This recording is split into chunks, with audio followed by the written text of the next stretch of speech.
just that I've been saying it because I've been telling Jake when he was married coming here to studio.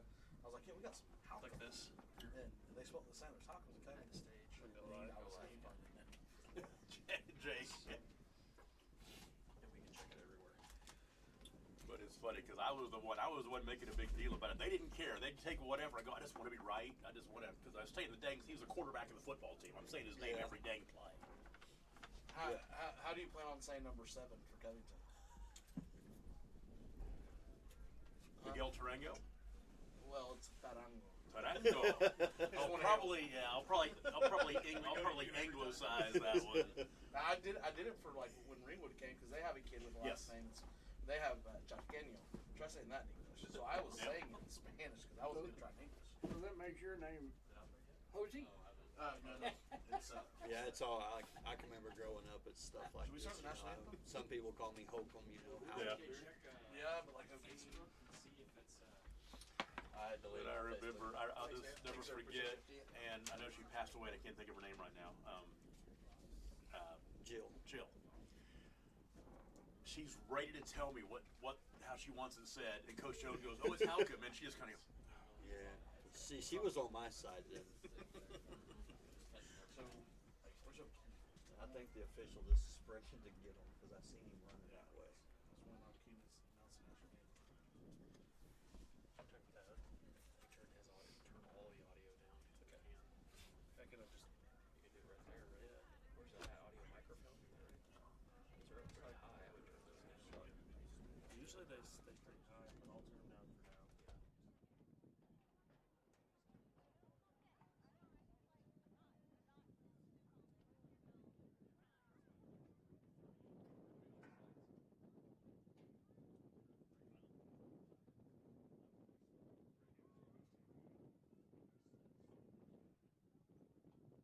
Everyone can please rise for the playing of the national anthem.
Test 1 2. Test 1 2. Test 1 2 3. Check 1 2 3.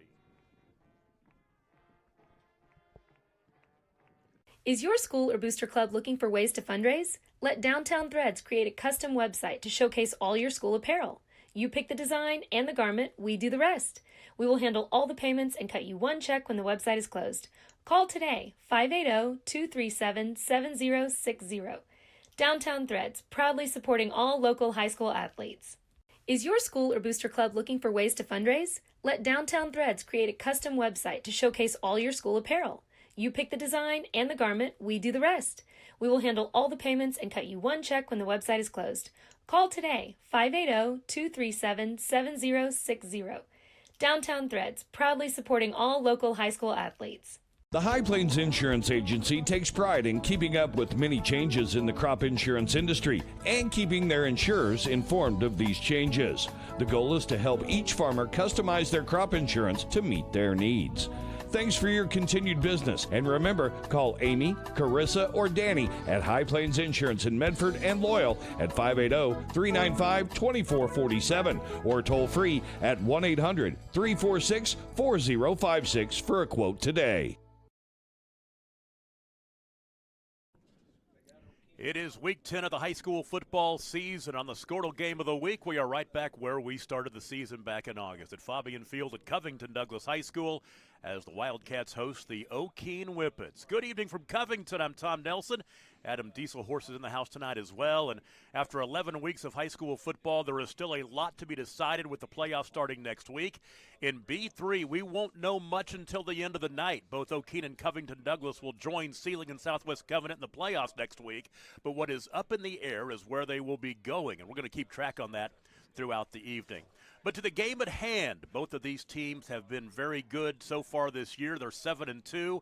They both have impressive wins that both of us were at. Covington Douglas had a nice win over Timberlake in 0 week, and the next week Okeene went on the road and got a statement win at Winoka.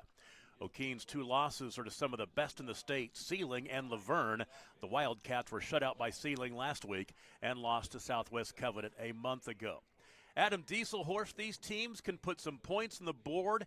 Okeene averages 45 points a game, Covington Douglas 38. The Oklahoman picked this one 52-46 Okeene, and on a chilly night we could use some offensive fireworks, couldn't we? Yeah, no doubt. Like you talked about, we arrived here, and it's about 50 degrees cooler tonight. But, you know, that's football weather. We talked about that last week. We finally got football weather. One of the things, just talking to the coaches before this game that I noticed, Tom, both teams are healthy. And you don't see that a lot late in the year, especially in small school football. So I think Covington's a little bit banged up, but I think Okeene has everybody out there right now. So that's something interesting to keep an eye on. Yeah, you are exactly right. When I had a chance to go back and forth with both coaches, I asked about the roster that I had and the starters that I had back in August and September, and they said, we're good, we're the same, which, yeah, you don't see that very much. Well, we wrap up the regular season tonight as Covington Douglas takes on Okeene. It's a big B3 battle. It's coming up next on the Squirtle High School Football Game of the Week. Born and raised in Edmond, Oklahoma, Trevor Randall is very familiar with the area and the Oklahoma economy. Trevor enjoys helping customers just like you identify the insurance coverage that best fits their needs, with over 19 years of experience to help you better understand the options, whether that's auto, home, renters, business insurance, and more. So give Randall Insurance Agency a call at 405-341-7878 and let us help you get the protection you need with the service you deserve. Anger, anxiety, worry, and disbelief, these are normal emotions to feel with an unplanned pregnancy. You have options, and you are not alone. Hope Pregnancy Center in Alva is a safe, confidential, and compassionate place to land. Hope offers free pregnancy testing and ultrasound, and you will be provided education for all your options. Remember, you aren't alone. We can help with hope. Visit thinkimpregnant.org. That's thinkimpregnant.org.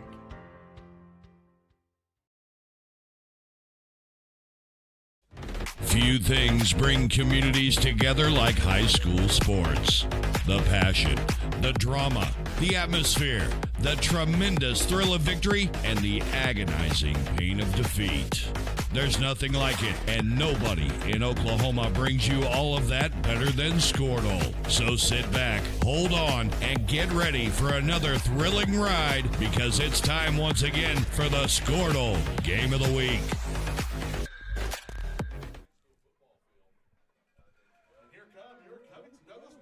Well, the Okeene Whippets are in the house, and here come the Covington Douglas Wildcats. A big matchup in B3 tonight in Covington. The Wildcats and the Whippets. It's a cats and dogs not getting along at all tonight, and there is a lot on the line. Playoff positioning in B3. It's a big game. You know it because both teams brought their bands. Yeah, and no doubt. That'll make the atmosphere fantastic here tonight. So Covington Douglas, both teams are 7-2. Covington Douglas 2-2 in district play. Okeene is 3-1. The difference is Covington Douglas lost to Southwest Covenant. Okeene was able to beat Southwest Covenant. And when you look at the district play in B3, Sealing's on top of the 4-0 record. They're playing Southwest Covenant tonight out in Sealing. They're 3-1. Okeene is 3-1. Covington Douglas is 2-2. And then Canton and Wacomas are out of the playoff mix. They are both 0-4. So we will keep our eye on what goes on here tonight. If Covington Douglas can win and win by enough points, we could be going to a coin flip or lots or however you want to decide it. They would not decide it on the field. Covington Douglas will get the football first, going from left to right as you see them in their home blues, top to bottom with the white helmets. And Okeene in the Columbia blue accents and the white uniforms on the tops and the bottoms. The opening kickoff is returned by Miguel Tarango on the run far side, and he will be knocked out of bounds. The ball was poked away, but I think they said he'd stepped out of bounds by then. And so Covington Douglas will take over first down and 10. And the line of scrimmage will be right at the 35-yard line. Quarterback for Covington Douglas is Ford Smith. He's 121 of 188 passing for 1,709 yards, 20 touchdown passes and 4 interceptions. He's rushed for almost 800 yards as well with 10 rushing touchdowns. On first down, right up the middle, trying to find some running room for Ford Smith, and he'll carry the ball a lot tonight. He'll pick up 4 on first down. It'll be second down and 6. Well, the Whippets are going to see a heavy dose of Smith. Obviously, he's the key guy. He's the one who's going to make it happen for Covington. Yeah, Ford Smith, the coach's son. Miguel Tarango in the backfield with him. 45 carries for 405 yards rushing and 8 touchdowns. They've got a lot of weapons on this team. They've got some pretty good depth at the skill positions. Now, second down and 6. It's going to be Ford Smith around the left side, turns it back up. He'll get the first down out across the 45-yard line to the 46. So he will pick up 7 and move the chains first down. So the first couple of carries in this ball game have gained 11 yards for the quarterback, Ford Smith. First down and 10, 46-yard line. Hand off to Hooten. Gavin Hooten with the carry on the jet sweep. He turned it up and picked up a couple to the 47. Mark him, right at the 47-yard line, a gain of 1. And that'll bring up second down and 9. Gavin Hooten, that's his 75th carry. He's just shy of 400 yards rushing on the season as well. And we've got an early timeout. We'll go ahead and keep it right here. Just underway, 10:48 to play in the first quarter, and we are scoreless. We're going to get Corey to remote in and fix our clock. We're having some clock technical issues right now. If you notice that, it's got see that gibberish on the clock down there, Tom? Yeah, definitely. So game will be fine on the big screen, but over in the corner, we'll get that taken care of as well. So glad to have you with us. Covington Douglas, Fabian Field in eastern Garfield County. And we were talking about the Okeene Whippets earlier. This is their best season since 2010 when they went 10-2 and got a couple of rounds deep into the playoffs. It's been a bit of a struggle for a program that had a lot of success in the first half of the first 20 years of this century. Won a couple of back-to-back state championships at one point in Class A before they moved down to 8-man a few years ago. So it is second down and 9 for Covington Douglas. Brian Smith, the head coach, his 22nd year. He picked up his 150th career coaching win, kind of a milestone for him last week. Pass out of bounds. Actually, they lost to Sealing. It would have been 2 weeks ago when they won on the road at Wacomas 42-16. That would have been his 150th career win. So now the incomplete pass brings up third down and a long 8.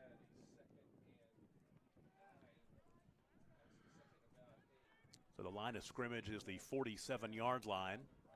Third down and long, just underway, 10:44 to play in the first quarter. In the gun, Ford Smith. And there's 5 yards the easy way as nose guard jumped into the cross line of scrimmage and made contact. That is Wyatt Graham. So it'll be third down and 4 now, a lot more manageable, and now in a situation where they might go for it on fourth down if they don't make it here. So Smith in the gun, a wide out to the right side. Smith angling left, now back to the right, trying to find some running room. He fumbles the football. The ball is loose. I think Covington covered it, and they're going to get the first down. It was covered by Camden Thayer, and that will be a first down to the 43-yard line. So a gain of 5, move the chains, first down. First down and 10 in Whippet territory for the first time tonight on the opening possession of the ball game. The jet sweep, it's Hooten this time, and Hooten down to the 35 before he was upended. But a nice gain on first down. He'll pick up 7 to bring up second down and 3.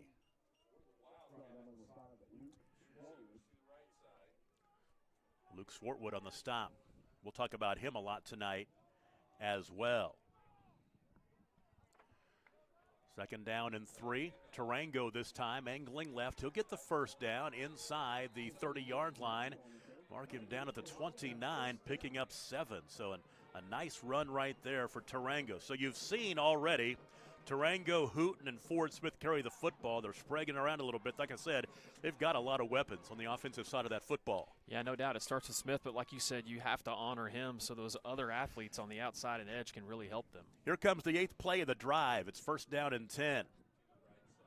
Right up the middle, trying to find some running room this time for Hooten, and he'll pick up nice yardage on first down inside the 25-yard line down to the 23, picking up 6. So Gavin Hooten, his second carry. He's now over 400 yards rushing on the season. 3 carries for 14 yards so far in this one. Second down and 5. Pistol formation, and Hooten is blasted at the line of scrimmage. He will spin forward for about a yard. White Graham with the stop right up the middle down to the 22-yard line to bring up third down and about 4.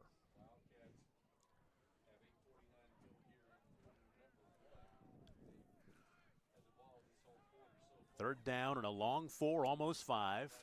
Put the man in motion from right to left, and now it's going to be Ford Smith rolling left, and he tries to find some running room, and Okeene shuts him down. Whole right side of that defensive line collapsed on him. Get in there, and you're looking at Wyatt Graham, Riley Lucky, Kyle Lewis. So 4th down and about 3. We'll give him a gain of 1, and that is just about it. Right at the 21-yard line. So Covington Douglas going forward on 4th down here. 4th and a long 2, almost 3. Empty the backfield, stack 3 to the right side. And rolling to his right is Smith. His receiver fell down. Now he's looking to go left side, and he'll pick up the first down. He was wanting to throw to Camden Thayer, but Camden fell down, and Ford Smith made something happen. He got over to the sideline, got the first down and more inside the 20-yard line down to the 17, picking up 4. So it's first down and 10. 5 carries, 21 yards rushing on the drive for Ford Smith. Handed off this time to Tarango. Angling left, and he's going to angle toward the end zone, and he scores. A 17-yard touchdown run for Miguel Tarango. That is his 9th rushing touchdown of the season. And Covington Douglas scores on their opening drive to take a 6-0 lead. That was a great job blocking up front. Good hole, great vision by Tarango, and he does a great job of just putting in the end zone there for the Wildcats.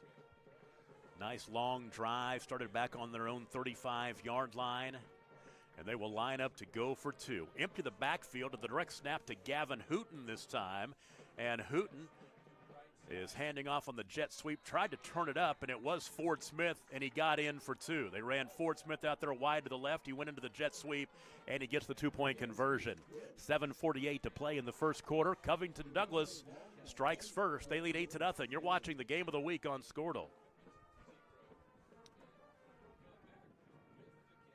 Dr. Devin Nightingale is your chiropractic choice in North Edmond with easy access from Cashion, Guthrie, Luther, and all the Oklahoma City surrounding areas. As a former college athlete, Dr. Nightingale understands the importance of a fully functioning body to gain that competitive edge. Also certified in prenatal and pediatric treatments, Dr. Nightingale sees all types of patients, ranging from 2 weeks old to 97 years old. We offer conservative treatments to get you back in the game, whether you're a weekend warrior or a professional athlete. So give us a call at 405-471-5565 for a free consultation today. Are you looking for a local, reliable propane provider? Earnhardt Oil and Propane has been serving customers throughout Oklahoma since 1971. Let them tailor a pricing option to fit your budget. Avoid winter price spikes with easy pay, steady, predictable monthly payments you can count on. Need more fuel options? They also offer bulk fuel delivery, DEF, lubricants, and supplies for your business, all at competitive prices. For reliability 3 generations strong, call Earnhardt Oil and Propane at 866-270-1279 or visit www.earnhardtpropane.com.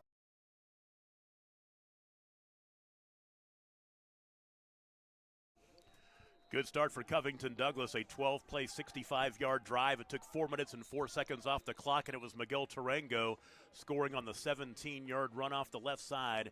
Ford Smith with the 2-point conversion run, 8-0 Wildcats. And now the Dogs will get their opportunity as Okeene is waiting to get their offense on the field. Here is the boot. It's a short one, and this is a loose ball, and it's covered by Covington Douglas. The little squib onside kick is covered by Gavin Hooten, and Covington Douglas gets right back out there with the offense, starting the drive in Okeene territory. Well, the way that the Whippets were lined up there to receive the kick, they had too many people in tight. They weren't wide enough. It was a great execution by Covington. Man, what a great start for the Wildcats. So back-to-back drives to start the ball game for Covington Douglas. They're already on top 8-0, and this drive will start with 7:48 to play in the first quarter. Ford Smith pistol formation. Ooh. It's a flea flicker, looking for somebody open. Now he's rolling right, throws near sideline. Ball is caught, and the receiver got a foot down. That is Cade Griffin with the catch, and he steps out of bounds. I like the aggressive play call there, too. Right after you get the conversion of the onside, go for it.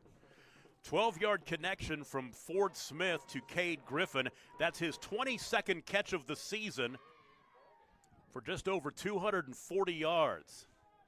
So now first down and 10 from the 32. Smith almost drew him off sides there on the left guard. And now Smith wants to run right up the middle, bouncing left out of a tackle, and now running room. He may score to the 10, to the 5. Touchdown, Wildcats. 32-yard touchdown run for Ford Smith, and Covington Douglas has jumped on top 14-0 with the two-point conversion. Ford Smith from 32 yards out, his 11th rushing touchdown of the season. Well, big credit obviously to Smith, but I'm telling you, those linemen up front are doing a fantastic job getting a hat on a hat. He's got an alley, and all you got to do is give him just a little bit of space. Yeah, Cooper Sherman, Michael Duggar, also Blake Hamlet in there as well, and then Trevor Franke. So they will go for two now, leading 14-0, and we'll talk about this later on with the playoff scenario. Covington Douglas needs to win by at least 15 points. They can put themselves in a position to be a little higher up the playoff ladder depending on what happens tonight. Nice. Left side, Gavin Hooten tries to find running room, and he is blasted behind the line of scrimmage. And he will come up short. Tackle made over there on the far side by Harley Carbs. We'll take a break. 7:31 to play in the first quarter. 14-0 Wildcats over the Whippets, and you're watching it on the Game of the Week on Scortal. Ready to get back in the game? Great news. The movement experts at Physical Therapy Central can help you find relief and results and keep you off the sidelines. With over 30 convenient locations across Oklahoma City and beyond, contact PT Central today at ptcentral.org to see a physical therapist.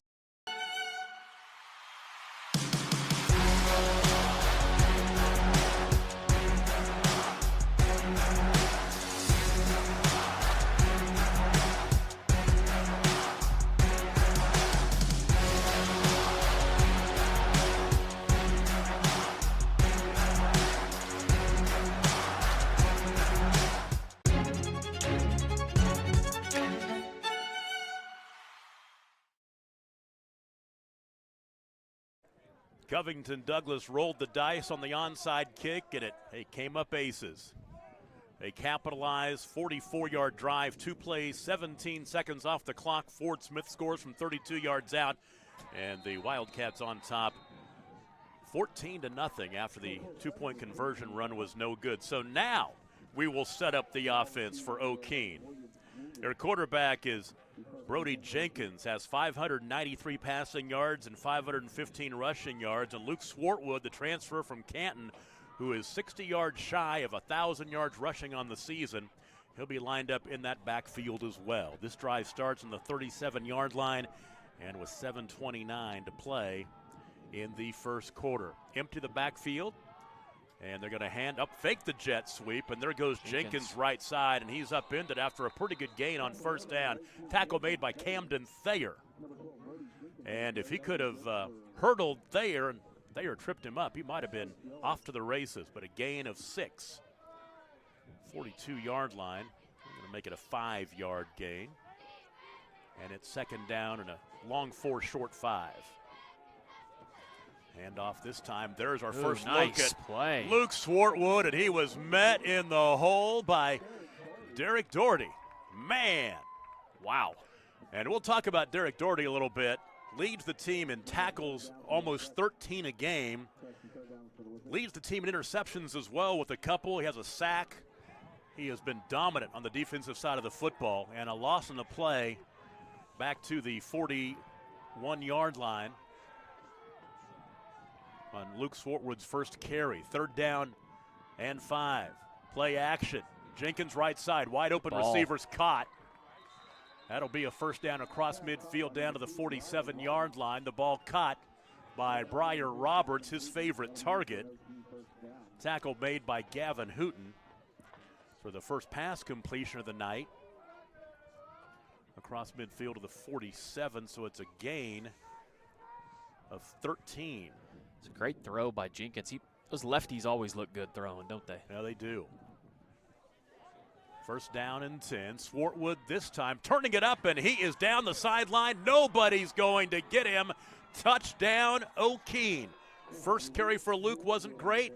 Second one made up for it. Yeah, no doubt. And you saw his speed off the edge. Man, he turned the corner and was gone. Big-time answer for the Whippets.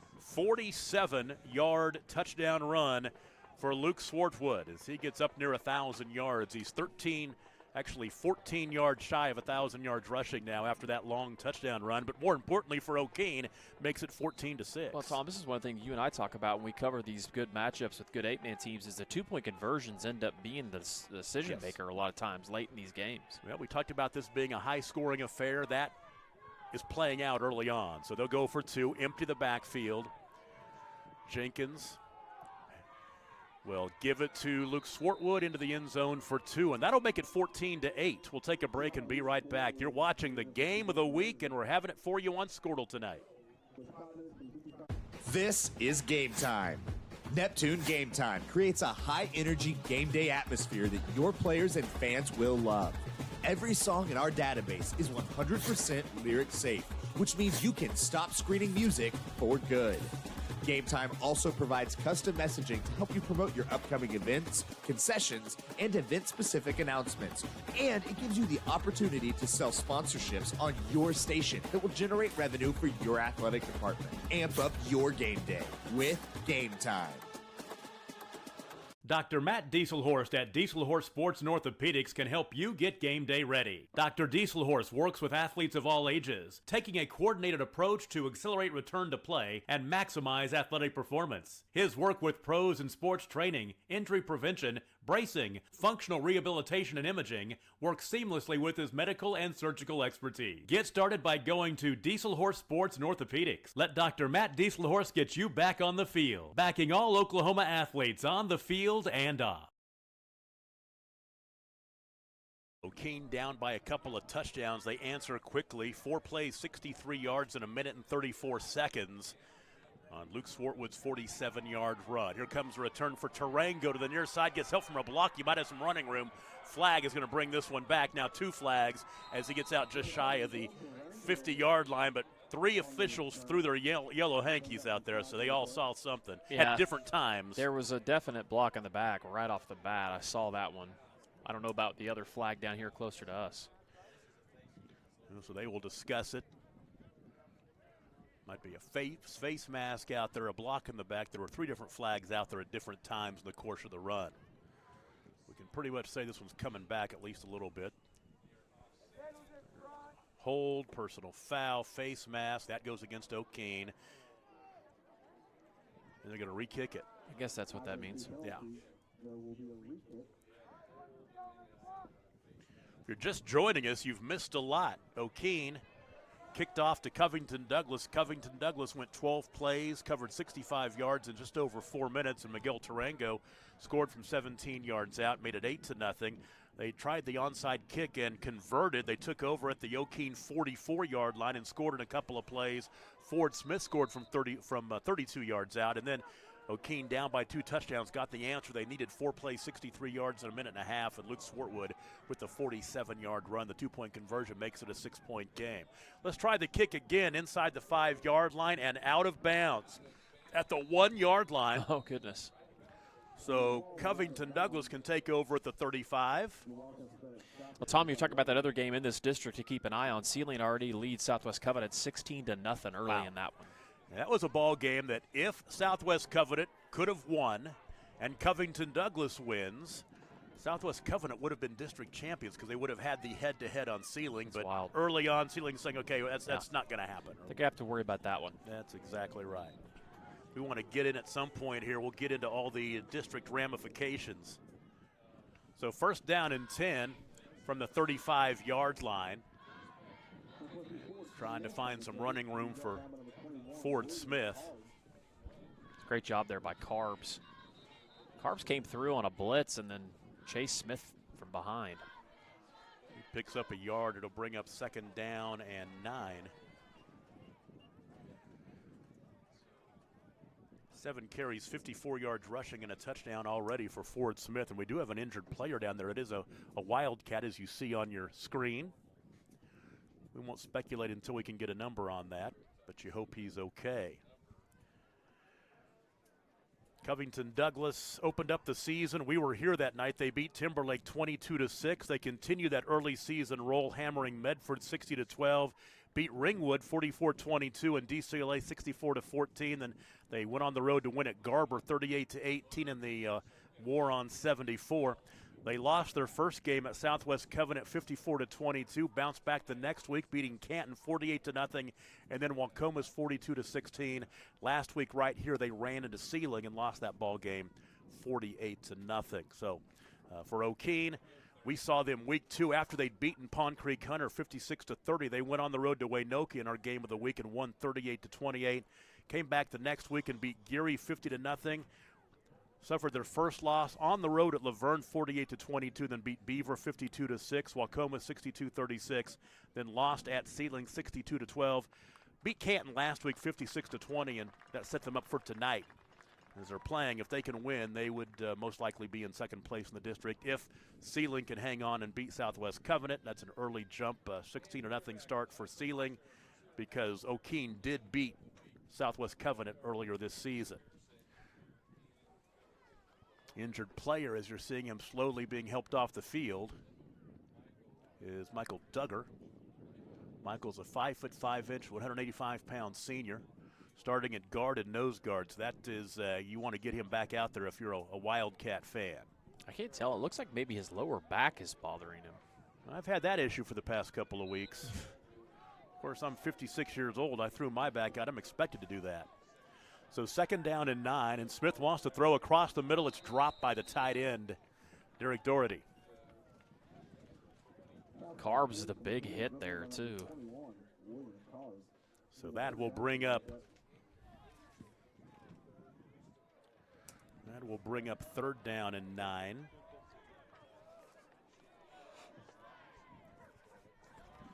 So third down and long, and the Okeene defense trying to get that defense off the field here. Too wide to the near side. Smith to the left, finds some running room. First down and more.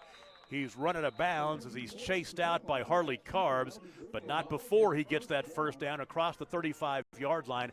They'll mark him about the 36, or the 46, excuse me, make it the 47, giving him a gain of 12. Oh, Whippets kind of got caught in a blitz there. They blitzed Carbs. He was too tight inside. Smith did a great job of bouncing it off the edge, and you see his speed. So the jet sweep to the near side as you see Tarango using the stiff arm, and he'll pick up first down yardage again. He was run out of bounds by Briar Roberts and also Harley Carbs. But another first down, and that's one thing Covington Douglas has been doing, the long drive for a touchdown early on, and they're stringing something together right here. Inside Okeene territory at the 43-yard line as he just picked up 10. And Hooten left side trying to find some running room. He'll pick up 3 or 4.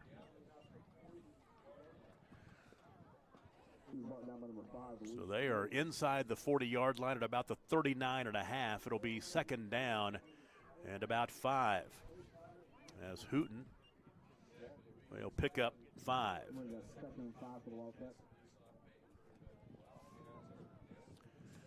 Second down and more like 6. Now the play action rolling to the right and now turning it up is Ford Smith, and he goes right into the arms of Kyle Lewis, the defensive end. Couple of yards for him. That's just about it to bring up third down and what'll be about 5 or so. Better job that time by the Whippets up the middle. Gain of 1. We keep calling Carb's name. He's about on every tackle. I know there's 2 of them out there, but 21, the older one, has been on about every play. Third down and 5 now. Hand it off to Tarango, turning it up, and he'll get the first down. And about a yard more than he needed inside the 35-yard line down to the 32. So Tarango will pick up 6. And for Miguel Tarango now, 4 carries, 40 yards rushing for him. 4:23 to play in the first quarter here in Covington tonight. Fabian Field, and Wildcats on top of Okeene 14-8, and they're moving again in Okeene territory. Right side out in the flat, a catch made by Hooten. He'll spin inside the 30-yard line down to the 28, picking up 4. It's another game of interest we talked about in district play in Class 2A. Alva leads Perry early in the second quarter, 6-0. That's a big game for playoff positioning in that district as well. For Tarango, that was his 16th catch of the season. Second down and 6. Smith looks right, has a man right side, threw it behind on the back shoulder of his intended receiver as he was trying to find Camden Thayer. It's incomplete to bring up third down on about 6 or so. He really had both options there. He had another guy running up the seam that time. I believe that was number 4, Gavin Hooten. Early on, Ford Smith is 2 for 5 passing for 16 yards. And there was a penalty. Penalty that will go against Covington Douglas and move them back. Guessing it was a hold. Yeah, the 10-yard penalty back to the 38-yard line. So now third down at about 15. It's second down. Yep, that's right. It is second down. They'll get the play over. Oh, no, they said third. Yeah, that was a third down play. It was going to be fourth down. Ford Smith to the left side. Slips out of one tackle, pushed out of bounds by Luke Swartwood, short of the first down. Try saying that, Swartwood short. Inside the 30-yard line down to the 28. He picks up 10. It's not enough, but they will be most likely going for it on 4th down and 7. Definitely made it manageable for sure to definitely go for it on that end of the field. And like you said, Tom, you're going to have to put points up in this game. So 75 yards rushing on 10 carries for Ford Smith. He's averaging 7.5 yards a carry. It is third down. It is third down? Mm-hmm.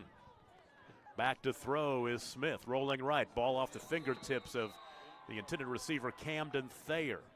And so now it will be 4th down. I could have swore it was third down. The penalty, well, they moved it back 10. It was second down, and I think was it second? Yes. I thought it was third. So now it's officially 4th down and 7. Line of scrimmage is the 30, or the 28. They moved that ball back to the 29, actually. Covington Douglas has yet to be stopped. Let's see if Okeene can stop him right here.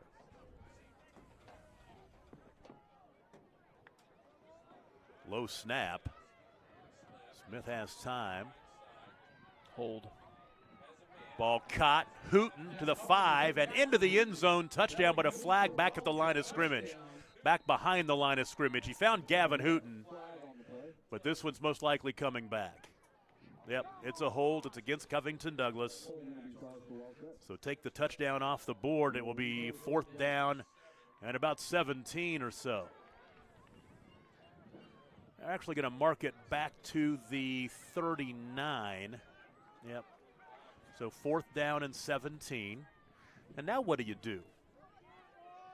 You just made a great comment. There's going to be a lot of points scored in this game.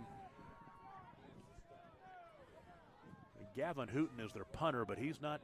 It's going to be Hooten's in the slot to the right. So Smith, he faked the draw, rolling to his right, going deep back the other way. Tarango's wide open. It hung up there a lot, but wow. Tarango made the catch. Flag will fly as Swartwood tackles Tarango. That ball hung up there, and I thought that Swartwood would knock it down, but Tarango made the catch. It was just that ball stayed up there in the air forever. Yes, it did. What a play by Tarango. A great job by Smith avoiding the rush and getting the ball up in the air. 30-yard pass completion to Tarango, makes his second catch of the night, his 17th of the season, and it's 1st and goal from the 9-yard line. That was a big fourth down play, low snap.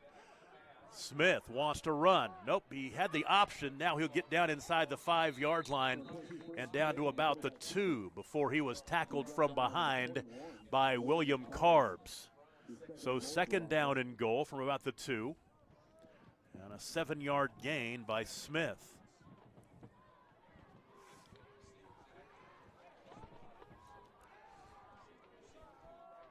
We're going to put it at the 3-yard line. 2nd down and goal from the 3. Handoff right up the middle goes Gavin Hooten. And he will get into the end zone and score. For Gavin Hooten, his 6th rushing touchdown of the season. And Covington Douglas jumps on top 20-8 with the 2-point conversion upcoming. What a great answer there by Covington. Covington got themselves a couple of situations where you didn't think that they were going to be able to convert. They convert on the long throw, punch it in the end zone, and take another 2-score lead. Like you said, the 2-point conversions in this game are going to be huge. Covington Douglas is 1 of 2 so far on those 2-point conversions. Another nice long drive by Covington Douglas. Look at this formation. Swinging gate to the right side. Nope, penalty will go against Okeene, half the distance. An encroachment. Yep. So the direct snap coming to Ford Smith. They'll put Tarango in motion from right to left. And Smith is going to follow Tarango. Now turn it up, and he will not get there. He's going to be pushed back. He'll come up short. So now Covington Douglas is 1 for 3 on 2-point conversions. 2:25 to play in the first quarter. Wildcats on top of the whip. It's 20-8. You're watching the game of the week on Squirtle. At Maples Nixon Diesel Horse, we've helped a lot of people, and our goal was to treat each and every person like a friend. And as a friend, we've got your back always. We understand what you're going through. Being lawyers is what we do, but it's not all that we are. We care. We'll stand beside you throughout the entire legal process, not just as lawyers, but as your friends. We are Maples Nixon Diesel Horse, and we are here to help. When your business is agriculture, you want a bank behind you that doesn't cut and run at the first sign that there will be some tough times ahead. There are good years, and there are always bad years. At Farm Credit of Western Oklahoma, we're here for them all. Agriculture, it's the backbone of our local community. We believe in it. We invest in it. We're here for the long haul. If you're in agriculture, it's time to let Farm Credit of Western Oklahoma make your best even better. Contact a loan officer today. Farm Credit of Western Oklahoma, the area's leading lender in agriculture. We have still got 2 minutes to change to play in the first quarter, and Covington Douglas already has 2 long drives, one of 12 plays and one of 15 plays, and another scoring drive on top of that. This latest one, 15 plays, 65 yards in 3 minutes and 15 seconds, and Gavin Hooten scores from 3 yards out. And for Gavin, it is his 6th rushing touchdown of the season. Now the kick is short, angling to the far sideline. Picked up over there on the far sideline by Jenkins. And he is pretty much down right there, and it will be at the 30-yard line, 31-yard line where this drive will start. I believe that was actually Ethan Milligan. Oh, was it Milligan with the play? Yes, it was. Over there in the gloaming on the far side, kind of hard to read those numbers. A little darkness over there. He was kind of blended in with the sideline. And when you got a special teamer making a play like that, you need to make sure you get his name in there. So 31-yard line is where this drive will start for Okeene. Only their second possession. Covington Douglas already had 3. So on first down, fake the jet sweep. Jenkins right side, nice move and out near the sticks. He'll pick up almost 10. They might give him about 9, right shy of the stick for Brody Jenkins. Nice gain on first down, brings up 2nd down and inches. That ball resting right at the 40-yard line. Okeene's only touchdown, a 47-yard run by Luke Swartwood. There has been a lot of offensive activity in the first quarter of this one. Second down and very short. And Jenkins this time will hand off up the middle. That's Carbs, your fullback. So William Carbs with a short carry, but enough for the first down. Out to the 43-yard line, he'll gain 2. His first carry of the ball game. Tom Nelson, Adam Dieselhorst with you in Covington tonight. Caden LaFortune, our producer engineer, and Tyler Kerr is up on the press box being cold tonight. He could be colder. Yes, At least he could. It warmed up from the last couple of days. Yes, he could. First down and 10 for the Whippets. This time it's Swartwood right up the middle, bouncing off the block, and will get out right to the midfield stripe. They're going to mark him a yard shy of the midfield stripe at the 49-yard line, gaining 6. You just got to hold your breath if you're Covington every time Swartwood gets the ball. That kid has so much speed. Camden Thayer with the stop. We talked about Luke Swartwood being 60 yards shy of 1,000 yards rushing on the season. He's got 52 yards, so he's one good carry from going over pretty good milestone. I bet he might. From the pistol formation, the power pistol, handed off right up the middle, and that is Harley Carbs. You get right just shy of the stick down to the 47, 48-yard line, kicking up 1.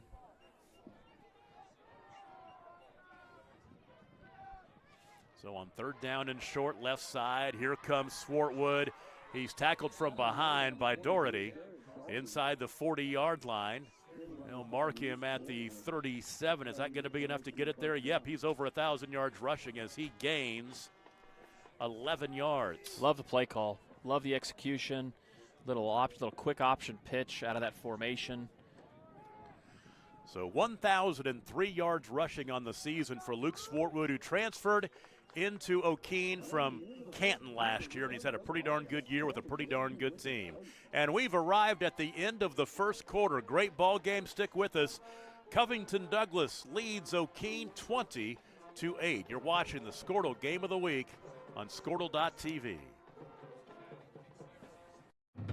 Imagine a school with more than 26,000 enrollments per year, cultivating opportunities for students to develop new skills and gain industry-recognized certification. Now imagine a corporate training center that partners with more than 500 local businesses each year, providing a productive and prepared workforce for employers in Oklahoma through customized training. Now, imagine a community resource who believes our business thrives when our community thrives. We aren't just the local Votech, we are Autry Technology Center. For more than 100 years, Oklahoma Career Tech has been training skilled and dedicated individuals, giving clear career paths to over 90,000 graduates a year. These individuals are the heartbeat of the Oklahoma workforce, serving thousands of companies, fueling this state's economy. Oklahoma is powered by Career Tech.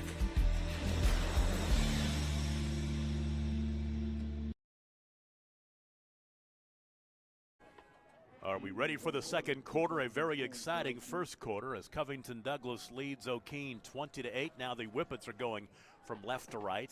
They have first down and 10. Trying to find some running room right up the middle on the handoff to Swartwood, and Swartwood down to the 31. He'll pick up 6 on first down to bring up second down at about 4 or so. The playoff teams in B3 will take on the playoff teams in B4. Velma, Alma, Wilson, Cyril, and Alex. And we'll keep an eye on those as well. We want to see who Covington Douglas and Okeene will be playing next week, and whether they'll be at home or on the road. So we'll try to keep you apprised of that situation. Let me give a shout out to a good buddy of mine. Jason Bartell is out there listening in, tuning in, watching us. Good to know that Jason finally figured out how to get his app off of women's volleyball and Squirtle app, and was able to actually figure out how to watch games inside of the app. So big props out to Jason. Penalty moves Okeene back to the 36-yard line. Somebody jumped early, so it will be second down at about 9. Yeah, Velma Alma You don't want to finish 4th in B3 No, because you it don't. means a trip to Velma-Alma next week, and they're really good. Yeah, we had them earlier in the year against Dewar, and they are very dynamic offensively. Jenkins passes out to the safety valve, who makes the catch and has running room, and there's your fullback, William Carbs. Nice carry down to the 21-yard line after he makes the catch, and the run was even better, a gain of 15.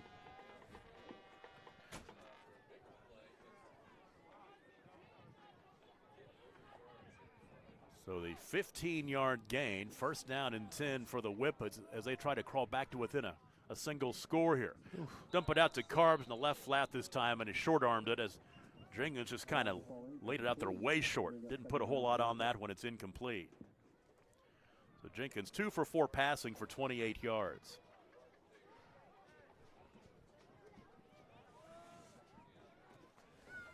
So second down and 10 from the 21-yard line.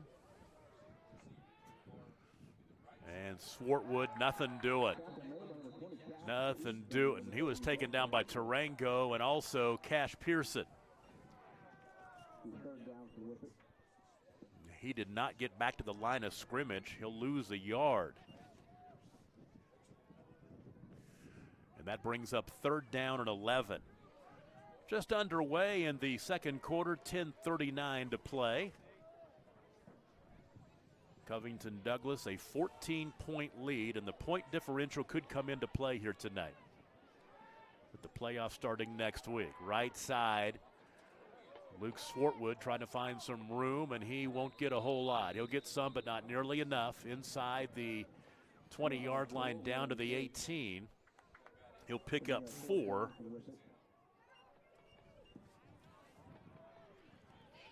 Well, this will be an interesting play call here. We saw Jenkins throw a really good ball kind of on a stick route earlier on. I think you look for something that to the wide side of the field up top where you got a single receiver, and that's the guy that he likes too. That's Roberts up there up top. Here comes the 12th play of the drive. Jenkins left-handed throws it up. It's incomplete. As he was being pressured, had to get rid of it. And so a great stop for Covington Douglas defensively. The Wildcats will take over. Momentum is with the home team right now, the Wildcats. Well, I really like the way that Covington is scoring too. I mean, obviously you want to score any way you can, but they're scoring by shortening the game with long drives.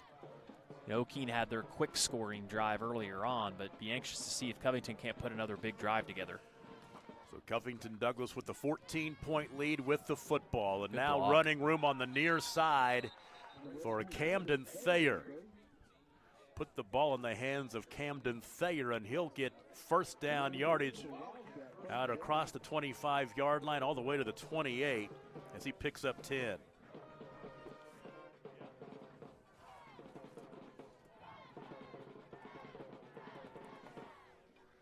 Everything is going swimmingly for Brian Smith and his Covington Douglas Wildcats. They are trying to win by more than 15 points. Ford Smith this time. Can he get out of the tackle? No, he can't, as he is bulldogged to the turf by Riley Lucky. I saw Riley's dad before the ball game. That's Lucky Drug out there in Okeene. Big fans of the Whippets. Loss on that play. Back to the 26-yard line. Second down and 12. Smith right side this time. And he's chased and tackled from behind. Kyle Lewis with the stop. Okeene is doing a much better job staying lateral and making it difficult for Smith to cut up the field. Early on, those plays were, busting for 8, 9, 10 yards a carry, and now they've done a better job here on this drive. This is a big play right here for the Okeene defense. They need to get off the field, get their offense back out there. Covington Douglas has not been stopped yet. It's third down and long. Smith wants to throw. Looking for his big tight end. He won't throw it. He's dumping it off now and tried to find the hands of Blake Hamlet, and Hamlet drops it. And Hamlet is an offensive lineman. Well, I don't think his dad, I don't think Coach Smith is very happy. He had a couple people wide open out here that kind of broke off the routes. But yeah, there's a flag on the play back at the line of scrimmage. Caden's all over it. Look, he's figured out that flag widget. He's all over it. I'll start watching the screen to know that stuff. Looks like it's going to be declined. Yep. So it's an incomplete pass. And Covington Douglas, yep, here comes your punter. Gavin Hooten, he's punted the ball 13 times this season for a 29.9-yard average. His long on the year is 52 yards. But the snap goes over his head. Can he get something away? He does kick it away and gets off a pretty darn good kick that takes a nice roll. Wow. Everything is going the way of the Wildcats so far, and they'll down it at the 34-yard line. How about that?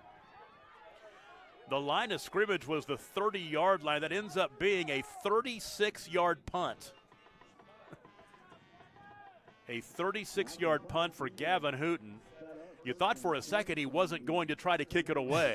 That's been the best play of the game so far. I mean, he was having to backpedal. He dodged a man. He got that kick off of somebody in his face, too. I mean, we've seen people punt and kick an 8-man, and they normally don't punt it more than about 30, 20 yards. That was a heck of a punt. That really was. So Okeene takes over first down and 10 at their 34 with 8 minutes to play. And Swartwood tries to get out of a couple of tackles. He'll get about a yard or so, and that is just about it. Taken down by Ford Smith. So a gain of 1 to the 35 brings up second down and 9. 73 yards rushing on 8 carries for Luke Swartwood.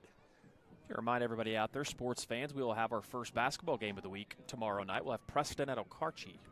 4 state tournament teams. Okarche, a great, relatively still new gymnasium. It is fantastic. Big run. Here's Carbs up the middle. How about the fullback across midfield and down to the 45? He just picked up 20. I'll tell you what, that is a weapon late in the playoffs or when you get into the playoffs and it gets cold, having a fullback you can go to that runs like that, that is a weapon that you want to have on your side. He runs like a bowling ball rolling downhill. So into Covington Douglas territory, first down and 10 from the 45. Put Swartwood in motion, going to fake the give to him this time, and Jenkins is tackled in the backfield by Tarango. Miguel Tarango with the tackle for a loss. That's a big play right there, a very nice play. Gets him off schedule. A loss of 3 makes it second and 13.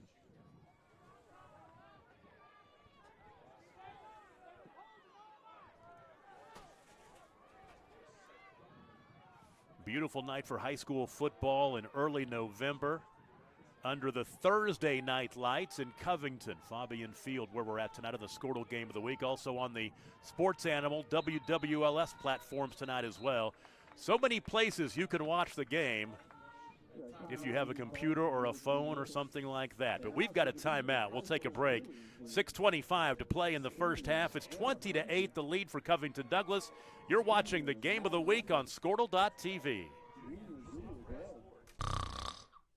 Is your spouse's snoring becoming an issue? Have you been told that you need a sleep study but refuse to go into a sleep lab? Then Next Gen Sleep is here to help with our innovative solution for the evaluation, testing, and treatment of sleep apnea. Next Gen is proud to offer this FDA-approved, convenient, and affordable solution that can be done all from the comfort of your own home. Call today to get started. 405-308-3324 or email us at information@nextgensleep.com. So, not real big on paying bank fees? Well, that's okay. It means you're smart with your money and you know how to get a good deal. You're a credit union kind of person, and Communication Federal is your kind of credit union. In fact, Pay Me Checking puts real money right into your account every time you use your Visa debit card, online or in stores. Pay Me Checking, the free account that pays you only from Communication Federal Credit Union.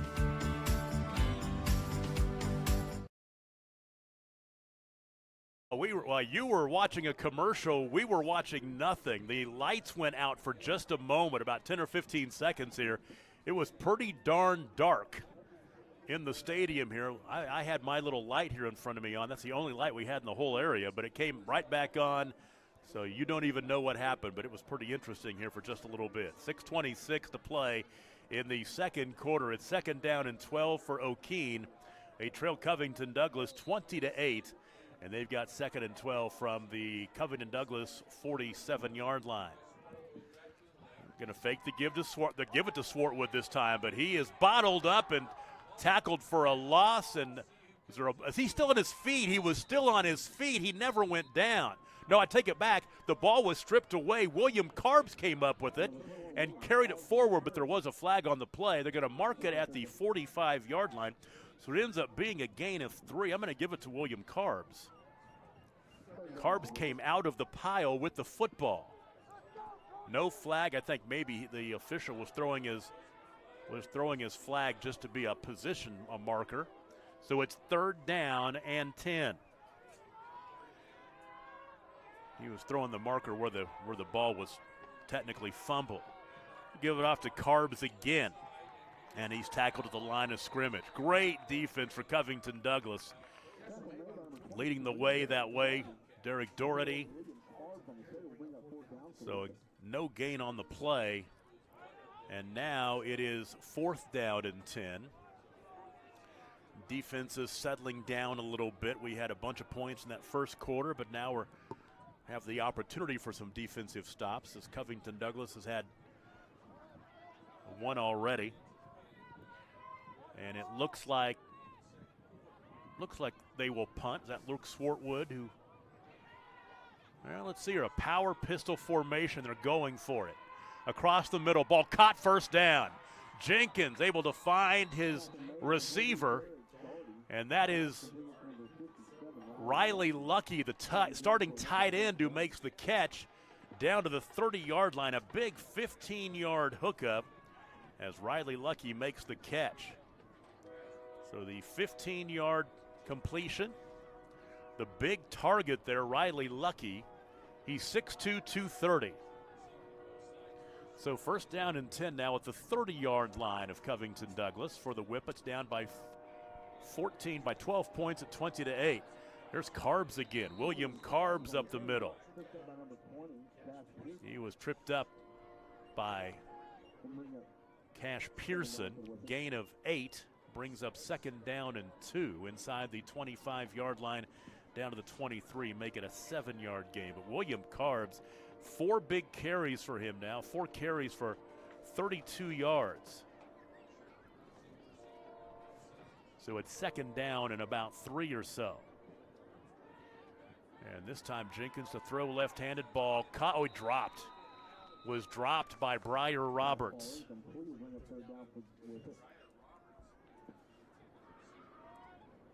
So now third down and a couple 3 yards. Definitely 2-down territory for the Whippets. 3:51 to play in the first half. They trail 20-8. Big old matchup in B3 tonight. Man in motion from left to right. They're going to fake the give to Swartwood. It's Jenkins. He couldn't step out of that tackle. Maybe a yard. That's just about it. It'll be fourth down and 2. Cash Pearson makes the nice stop.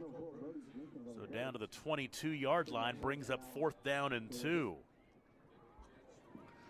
Brody Jenkins has found the sledding a little tough in this one. 4 carries, 10 yards rushing for the quarterback. Fourth down and 2.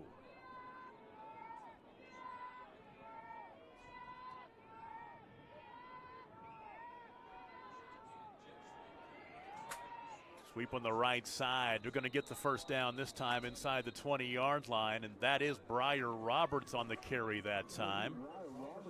So Roberts inside the 20-yard line down to the 17. He'll pick up 5, and that is enough for the first down. So they'll set the chains, put the clock in motion, under 3 minutes to play in the first half. Big drive for the Whippets. They need to capitalize right here if they want to go into the locker room only down by less than a touchdown. This time it's Jenkins dragging a blue jersey for a few extra yards. He was held on to by Cash Pearson. Gain of 5 down to the 13-yard line. Give him 4. You can survive the power outage? About a 15-second power outage. You were on your way to the necessary room. Yes. I hope you made it okay. I did. Got pitch black there for Dark a second. down there. Pitch left side. Swartwood stretched out. And nice tackle made. The initial contact made by Ford Smith. And Swartwood picks up a yard or so down to the 12. So now 3rd down and 5. Under 2 to play in the first half. Jenkins in the gun. Wide out to the right side, tight end left. They're going to hand off to Carbs this time, running toward the strong side. He'll get the first down. Another nice carry by William Carbs. Yeah, he drug Daugherty that time and ran through about 3 other defenders. Well, Tom, we were talking about that ceiling game. Southwest Covenant just cut it to 2, 16-14. Wow, down to the 4-yard line. That's a unbelievable score. They were down early 16-0, a couple of touchdowns to crawl back into it. First down and Cole go from the 4-yard line. Carbs going nowhere this time. A lot of blue jerseys wrestling him down to the turf. Leading the way by Miguel Tarango. That took a crew of them, though, to bring Carbs down. They had about 75% of their team had to tackle him that time. Yeah, no gain on the play. Yeah, we talked earlier, if Southwest Covenant can figure out a way to upset Ceiling, they could win the district championship if Covington Douglas can win. Another game of area interest we talked about earlier. Perry leads 14-3 at half over Alva. We picked that one on the Pick'em show last night, and Swartwood into the end zone for a touchdown. Luke Swartwood will score from 4 yards out, and that'll make it 20-14 with a 2-point conversion upcoming. So Luke Swartwood from 4 yards out, a long Okeene drive right there. That was a 15-play drive. Well, it was a great answer for Okeene going in at the half. You have a chance to cut it to 4 with just 30 seconds to go, and really kind of Covington has controlled this first half, but you go in at halftime only being down 4, you got to be happy with that if you're Okeene. Touchdown comes with 37 seconds to play in the first half, and Swartwood will be tackled short of the goal line for 2 points. So 2-point conversion, no good. The score now 20-14, the 6-point lead for the Wildcats. We'll take a break. You're watching the Game of the Week on Squirtle.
Okeene got Covington Douglas's offense off the field. They took over after the punt on their own 34-yard line.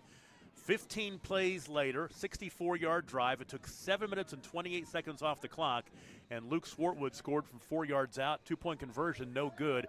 20-14 the score now. Here comes the kickoff. Miguel Tarango back the other way. Tackled out across the 35-yard line at the 36.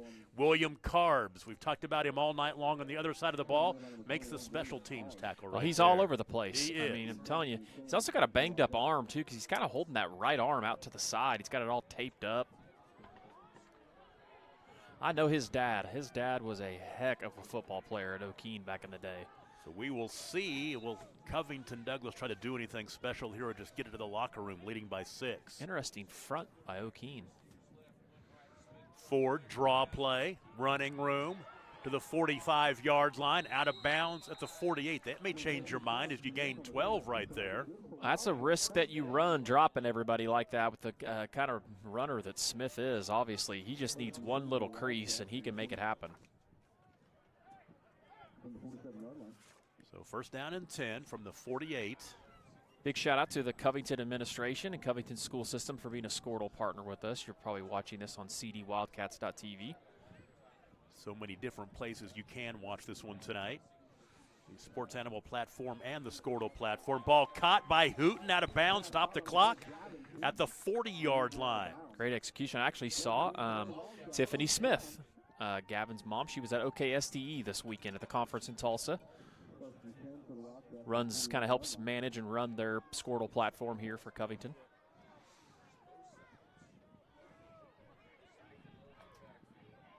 So 12 yards hookup. Now first down and 10. Smith. Carbs. Yep. Tackles him from behind. Just shy of the line of scrimmage. That'll be a sack. With 13 seconds to play in the first half, Covington Douglas will burn a timeout. We will take it with them. Late first half, Covington Douglas with a 20-14 lead. You're watching the Game of the Week on Squirtle. Day in and day out, you're committed. Every practice, every training, every game, every meet, you put in the work. Your fans may not see it, but you do. You have a story to tell, a personal brand, a career to launch, and an audience to connect with. Take control of your story with Athleon.co. You're doing the work. You deserve to benefit from it.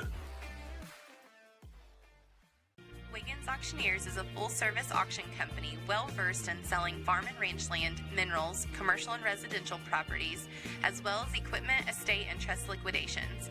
In order to better serve our clients, Wiggins Realty offers... Second down and 10 from the 41-yard line for Covington Douglas, the final moments of the first half.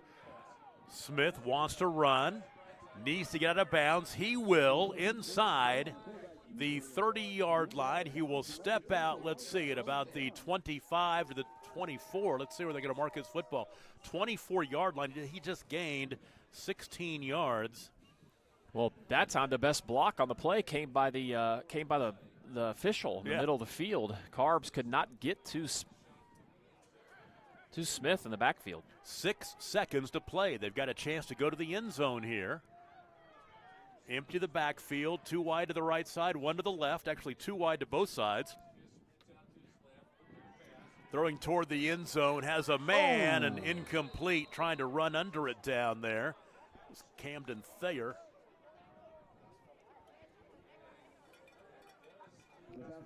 There's 1 second remaining. And Covington Douglas will burn another timeout. We'll go ahead and keep this one right here. This is the 5th play of the drive coming up. Started back at the 36-yard line with 31 seconds to play, and they've been able to move the ball down the field to get a chance to score here at the 24-yard line with 1 second to play.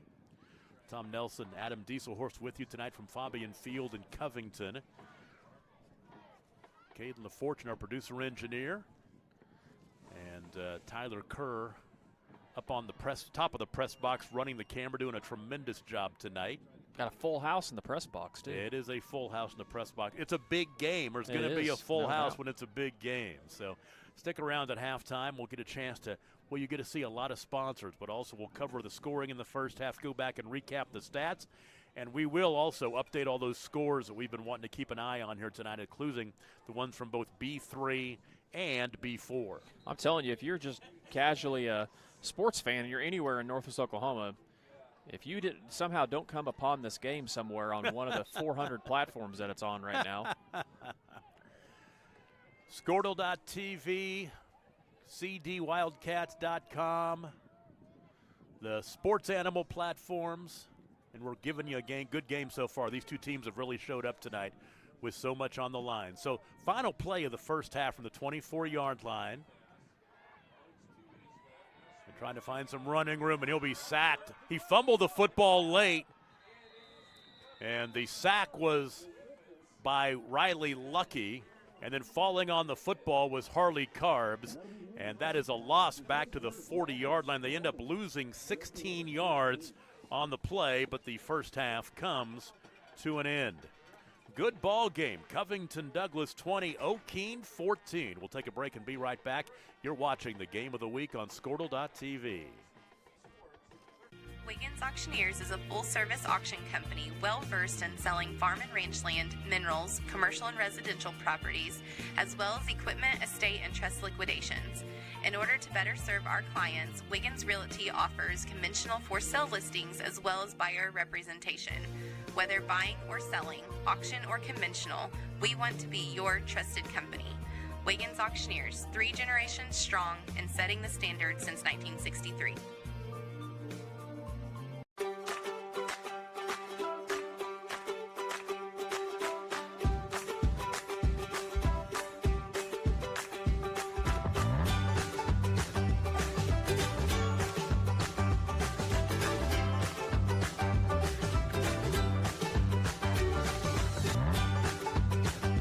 Stream with Oklahoma's #1 high school streaming service, Squirtle.tv.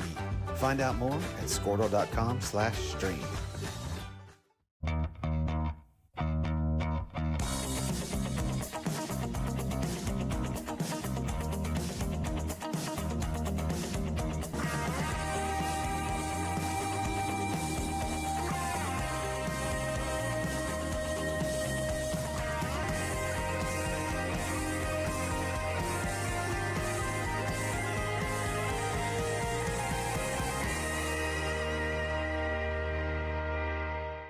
Alva State Bank and Trust Company. Older than Oklahoma, big enough to serve you, and small enough to know you. We've been around since 1901, proudly serving the communities of Northwest Oklahoma and Southern Kansas.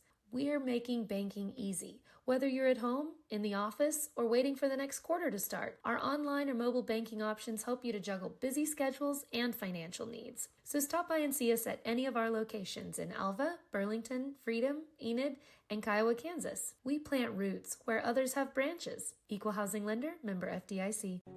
Electricity, that's what we've been about since 1936. Since then, Cimarron's mission of bringing electricity to its members has been nothing short of successful. But over the years, it's become more than that. It's about powering our neighbors' heating in the winter, keeping the lights on at the ball field, and keeping your phones charged to capture those special moments. We are proud to be part of your community. Thank you for being part of Cimarron for all of these years. Is your school or booster club looking for ways to fundraise? Let Downtown Threads create a custom website to showcase all your school apparel. You pick the design and the garment, we do the rest. We will handle all the payments and cut you one check when the website is closed. Call today, 580-237-7060. Downtown Threads, proudly supporting all local high school athletes. The High Plains Insurance Agency takes pride in keeping up with many changes in the crop insurance industry and keeping their insurers informed of these changes. The goal is to help each farmer customize their crop insurance to meet their needs. Thanks for your continued business. And remember, call Amy, Carissa, or Danny at High Plains Insurance in Medford and Loyal at 580-395-2447 or toll free at 1-800-346-4056 for a quote today. Born and raised in Edmond, Oklahoma, Trevor Randall is very familiar with the area and the Oklahoma economy. Trevor enjoys helping customers just like you identify the insurance coverage that best fits their needs, with over 19 years of experience to help you better understand the options, whether that's auto, home, renters, business insurance, and more. So give Randall Insurance Agency a call at 405-341-7878 and let us help you get the protection you need with the service you deserve. Anger, anxiety, worry, and disbelief, these are normal emotions to feel with an unplanned pregnancy. You have options, and you are not alone. Hope Pregnancy Center in Alva is a safe, confidential, and compassionate place to land. Hope offers free pregnancy testing and ultrasound, and you will be provided education for all your options. Remember, you aren't alone. We can help with hope. Visit thinKI'mPregnant.org. That's thinKI'mPregnant.org. Dr. Devin Nightingale is your chiropractic choice in North Edmond with easy access from Cashion, Guthrie, Luther, and all the Oklahoma City surrounding areas. As a former college athlete, Dr. Nightingale understands the importance of a fully functioning body to gain that competitive edge. Also certified in prenatal and pediatric treatments, Dr. Nightingale sees all types of patients, ranging from 2 weeks old to 97 years old. We offer conservative treatments to get you back in the game, whether you're a weekend warrior or a professional athlete. So give us a call at 405-471-5565 for a free consultation today. Are you looking for a local, reliable propane provider? Earnhardt Oil and Propane has been serving customers throughout Oklahoma since 1971. Let them tailor a pricing option to fit your budget. Avoid winter price spikes with easy pay, steady, predictable monthly payments you can count on. Need more fuel options? They also offer bulk fuel delivery, DEF, lubricants, and supplies for your business, all at competitive prices. For reliability 3 generations strong, call Earnhardt Oil and Propane at 866-270-1279 or visit www.earnhardtpropane.com. Ready to get back in the game? Great news. The movement experts at Physical Therapy Central can help you find relief and results and keep you off the sidelines. With over 30 convenient locations across Oklahoma City and beyond, contact PT Central today at ptcentral.org to see a physical therapist.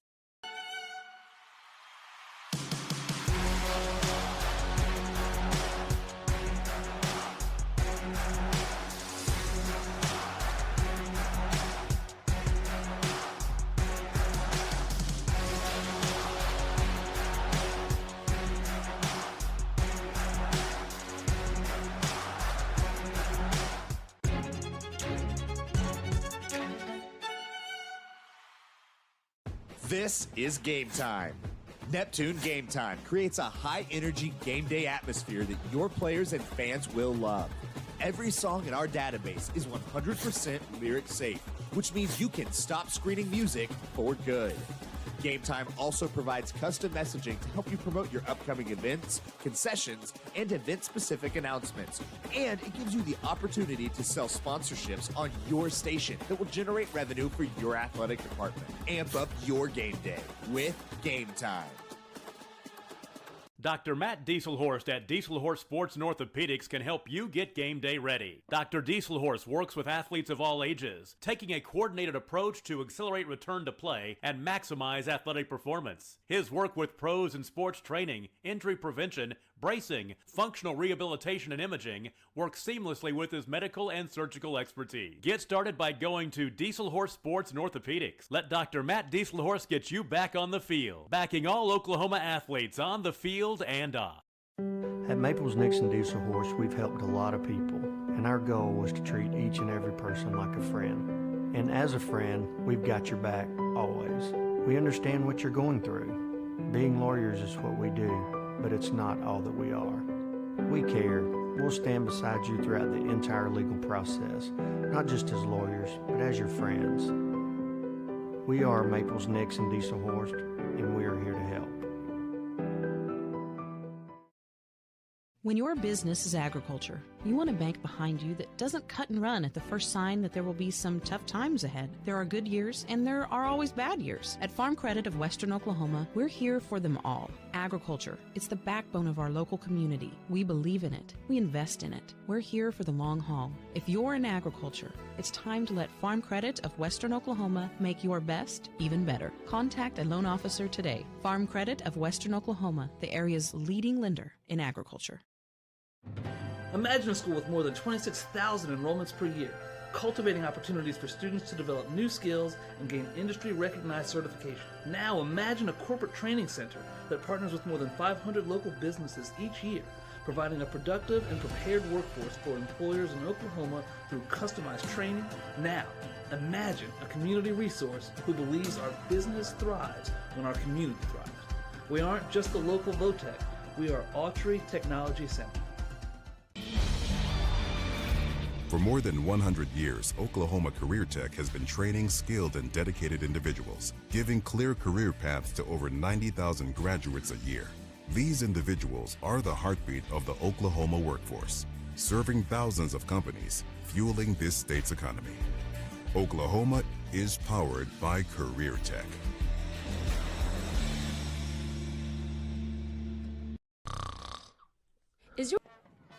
Halftime in Covington tonight. The Covington Douglas Wildcats on top of the Okeene Whippets, 20-14 in this B3 matchup. Tom Nelson with you at halftime. Let's go back and recap the scoring. Been a good one so far.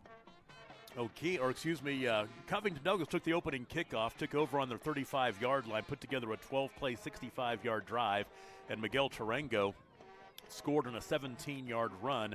A two-point conversion by Ford Smith made it 8-0 with 7:48 to play in the first quarter. They went for the onside kick, and they converted after that first touchdown, took over on the Okeene 44-yard line and scored quickly. 2 plays, 44 yards in just 17 seconds. Ford Smith, the quarterback, from 32 yards out. Two-point conversion, no good. 7:31 to play in the first quarter. It's 14-0 Covington Douglas. Okeene gets an answer. 4 plays, 63 yards in a minute 34, and Luke Swartwood a big 47-yard touchdown run. He got the two-point conversion, 5:55 to play in the first quarter, and it's now 14-8 Covington Douglas. But Cov Doug had an answer, a long drive, 15 plays, 65 yards in 3 minutes and 15 seconds, and it was Gavin Hooten scoring from 3 yards out. Two-point conversion run, no good, 2:25 to play in the first quarter. And it's 20-8 Covington Douglas. That was the score at the end of the first quarter. Okeene with one empty trip. They go for it on fourth down, come up empty. Covington Douglas goes 3 and out. They punt the ball back to Okeene. The Whippets take over on their own 34-yard line and put together a long drive of their own. 15 plays, 64 yards. It took 7 minutes and 28 seconds off the clock. And Luke Swartwood with the 4-yard touchdown run. Two-point conversion run was no good. That happened with 36 seconds to play in the first half, and that is where we stand. Covington Douglas leads Okeene by a score of 20-14. Let's go ahead and look at the numbers in the first half of this one. First of all, for Okeene on the ground, 23 rushes for 139 yards. Luke Swartwood leading the way, 10 carries, 79 yards. William Carbs, the fullback, 5 carries for 40 yards, and Brody Jenkins, the quarterback, 5 carries for 14. So 23 for 139 on the ground. Through the air, Jenkins is 4 of 7 passing for 43 yards. Briar Roberts with a catch for 13. Riley Lucky a catch for 15. And William Carbs a catch for 15 yards. 30 offensive plays for Okeene in the first half. 182 total yards. They averaged 6.1 yards of play. For Covington Douglas, 27 rushes for 176 yards, led on the ground by the quarterback Ford Smith, 16 carries for 96 yards rushing, and he included a 32-yard touchdown run in that mix. 6 carries for Gavin Hooten for 30 yards. Miguel Tarango, 4 carries for 40 yards. He had a 17-yard touchdown run as well. So 27 for 176 on the ground. Through the air, Ford Smith was 4 of 9 passing for 58 yards. A couple of receptions by Miguel Tarango of 4 and 30 yards. Cade Griffin a catch for 12, and Justice Hooten a catch for 12 yards. 36 offensive plays for Covington Douglas in the first half for 234 yards, and they averaged 6.5 yards per play. First half was a great one. I would expect the same thing in the second 24 minutes. 20-14 the score. The lead for the Covington Douglas Wildcats over Okeene. We'll take a break and be right back. You're watching the Game of the Week on Squirtle.tv. Your spouse's snoring becoming an issue? Have you been told that you need a sleep study but refuse to go into a sleep lab? Then Next Gen Sleep is here to help with our innovative solution for the evaluation, testing, and treatment of sleep apnea. Next Gen is proud to offer this FDA-approved, convenient, and affordable solution that can be done all from the comfort of your own home. Call today to get started. 405-308-3324 or email us at information@nextgensleep.com. So, not real big on paying bank fees? Well, that's okay. It means you're smart with your money and you know how to get a good deal. You're a credit union kind of person, and Communication Federal is your kind of credit union. In fact, Pay Me Checking puts real money right into your account every time you use your Visa debit card, online or in stores. Pay Me Checking, the free account that pays you only from Communication Federal Credit Union.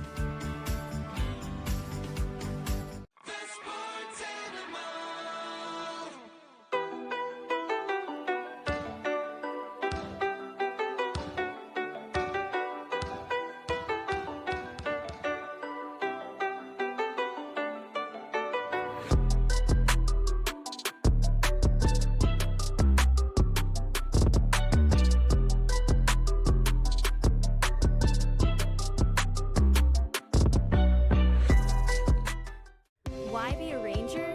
At Northwestern, with small classes, you can be seen. With over 40 programs from business to nursing, you can be career-driven. With a campus home away from home, you can be independent. With over half our students graduating without student loans, you can be debt-free. And with a mosaic of cultures, you can be you. Northwestern, success lives here.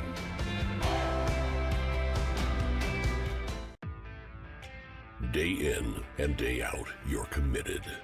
Every practice, every training, every game, every meet, you put in the work. Your fans may not see it, but you do. You have a story to tell, a personal brand, a career to launch, and an audience to connect with. Take control of your story with Athleon.co. You're doing the work. You deserve to benefit from it. Wiggins Auctioneers is a full-service auction company well-versed in selling farm and rangeland, minerals, commercial and residential properties, as well as equipment, estate, and trust liquidations. In order to better serve our clients, Wiggins Realty offers conventional for-sale listings as well as buyer representation. Whether buying or selling, auction or conventional, we want to be your trusted company. Wiggins Auctioneers, 3 generations strong and setting the standard since 1963.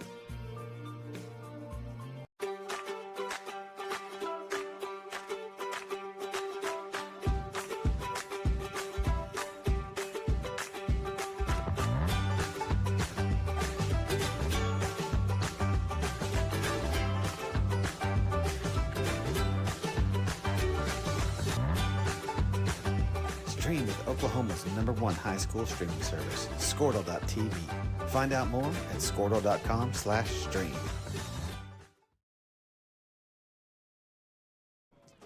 Welcome back to Covington Douglas High School. Halftime, Covington Douglas leading Okeene 20-14. Let's check the Squirtle scoreboard in Class B.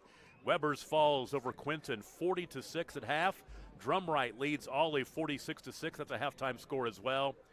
Big game here in B3. Sealing at the half, leading Southwest Covenant 24-14. Just down the road, Regent Prep, no trouble with Pioneer tonight, 52-6.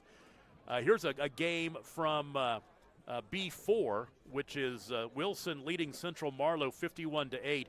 Wilson wins that ball game. They're pretty much locked into the number 2 spot in B4, and they would take on the number 3 team here in B3. Laverne has beaten Balco Forgan tonight 52-0. The score in that ball game. Tom Nelson, Adam Dieselhorst, and the whole Squirtle crew glad to be with you on cdwildcats.tv, Squirtle.tv, Squirtle Facebook, Sports Animal Facebook, Sports Animal YouTube, Sports Animal website, Sports Animal Squirtle. Great partnership. If you're missing this game, you're not trying hard. But looking forward to a good second half here. And I was going to go ahead, and we haven't done this yet. We have some time here before the third quarter starts. Take a look at the playoff scenarios in B3. And I had them on my phone here. What happened to them? There we go. And first of all, Sealing and Southwest Covenant playing tonight. If Sealing wins, they're number 1. If Southwest Covenant wins, they could be number 1 if Covington Douglas would beat Okeene. If Okeene beats Covington Douglas and Sealing loses to Southwest Covenant, Okeene beats Southwest Covenant, Okeene would be the district champion. No, they'd be second. They'd be second. No, I take it back. Let me think about this for a second. They might be third because, they'd be third because Sealing would be number 2. But there are all kinds of possible scenarios here, including drawing lots. Could be, or the coin flip to decide where the who goes where next week. All these 4 teams that are in the mix are all going to go to the playoffs. It's just a matter of where they will be. And we'll go ahead and we'll see if we can figure out in the post game, see who wins this ball game, because that is going to be who decides what happens next week. We are underway in the second half, and this short kick, he touched that before it went out of bounds. Of course, 35-yard line is where it would have been anyway. Yeah. So Okeene will take over, first down and 10. They've never led in this ball game. They fell down early 14-0, but they will take over here at the 35-yard line to start the third quarter. Need to give a shout-out to Sammy Cottrell. Need to tell her hello. She's home, sick with the kid, and her dad, Doc Hayworth, has been sick, and I believe he has got to go home, so prayers up for him. Hope he starts feeling better, but wanted to give them a shout-out. I've sold Sammy some advertising over the years for Whippet ball games in the past. Handoff on first down, right up the middle. William Carbs across midfield and down to the 44. Rumbling and bumbling, stumbling for the first down, as Chris Berman would say. I'll tell you what, I was talking to the coaching staff before the game, and they talked about, I mentioned this earlier, about Carbs not having a ton of carries on the season, but, man, he could be a serious weapon for the Whippets in the playoffs. 21-yard gain, first down and 10 for the Whippets. They're now in Covington Douglas territory. They score here. They take the lead for the first time. Swartwood angling off left guard, spins out of a tackle and dives inside the 35-yard line. That'll be another first down to the 33 as he picks up 11. Well, that's something to be looking out for. Might have been a little added motivation at halftime. You see Okeene coming out pretty strong here with 2 big plays right off the bat. So Swartwood, who had 79 yards rushing in the first half, now right at 90 on 11 carries. And we talked about the fact that he went over 1,000 yards rushing on the season in the first half. He had 1,120 rushing yards a year ago, his junior year at Canton. There he goes again. Big bounces run off a tackle, and he is gone. Okeene will take their first lead. 33-yard touchdown run for Luke Swartwood, and the Whippets go on top. Take it back, it's tied right now. They'll go for 2. It was 20-14. They won't grab a lead unless they convert this 2-point conversion. I got ahead of myself. So we are tied at 20 now with 11:03 to play in the third quarter. Covington Douglas fans are going, hey, hey, hey, not so fast. It is only tied. For the 2-point conversion, let's see if Okeene can get this and get their first lead of the ball game. And we talked about how big these conversions are, too, and I believe Covington was just one of 3, right, so far in the game? Yes, exactly right. And we've got a timeout. They know this is a big play coming up. We'll go ahead and just keep this one right here. The 33-yard touchdown run by Swartwood as he blasts over 100 yards rushing on the night. And so we are tied at 20 in the first minute of the third quarter. Well, we talked about how does, Okeene respond. Like, Covington really, I mean, the only score was just up by 1 score at half, but I really felt like Covington controlled the first half. But big answer here for the Whippets coming out of the halftime to get a score on the board. We're talking about how there'd be a lot of points in this one. That so far is the case. 20-20 here on the first minute of the third quarter. What did the Oklahoman put in the over and under at about 96? Well, the Oklahoman had Okeene winning at 52-46, so that would be 98. Mm-hmm. That'd be 98. So now they'll go for 2. Brady Jenkins up under center. The man in motion, Swartwood. And it's going to be the handoff to Swartwood. Can he get it inside the pylon? Flag flies. He didn't get in, but a flag flies. The 2-point conversion run, he came up just a little bit short. He tried to get the ball to the pylon, but they'll say he didn't do it.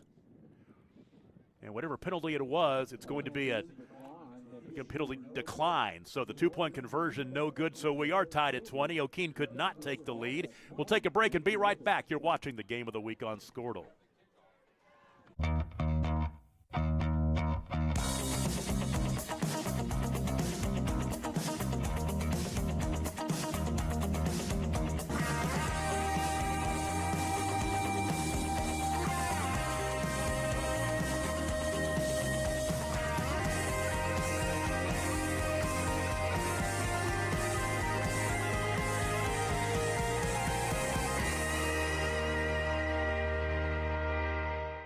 Alva State Bank and Trust Company. Older than Oklahoma, big enough to serve you, and small enough to know you. We've been around since 1901, proudly serving the communities of Northwest Oklahoma and Southern Kansas.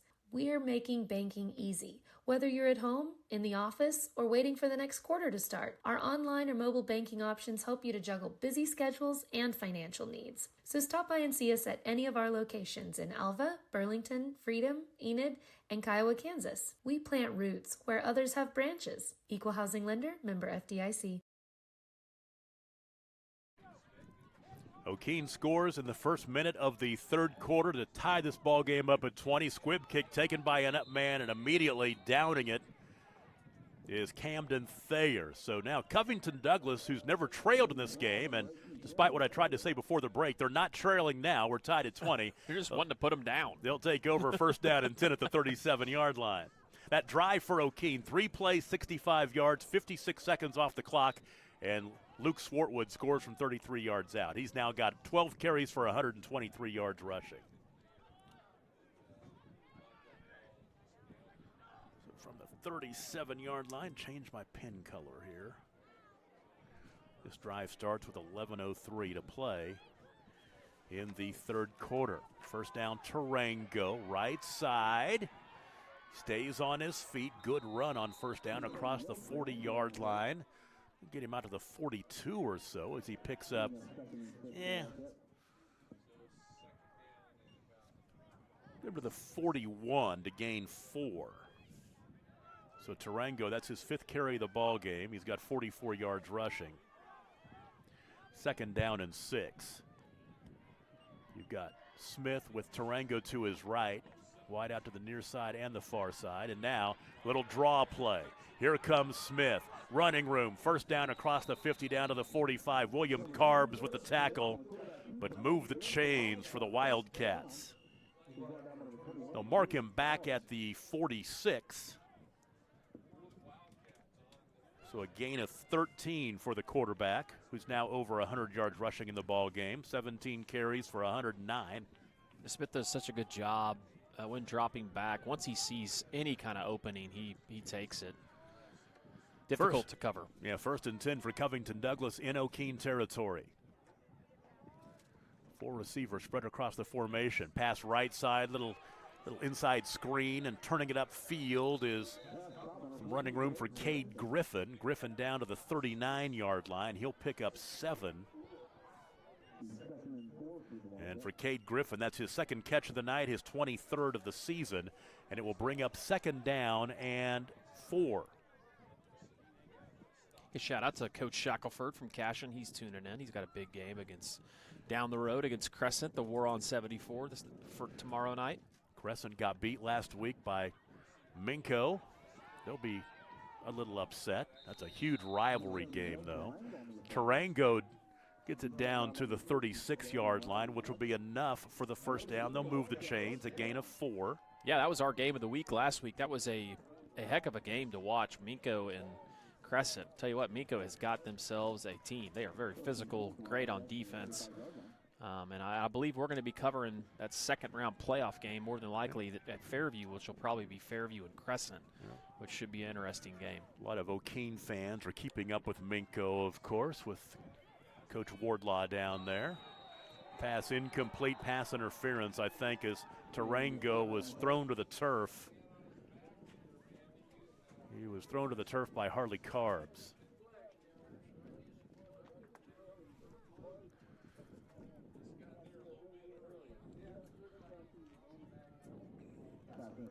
Pass interference will be a 15-yard penalty. They'll move it inside the 25-yard line all the way down to the 21.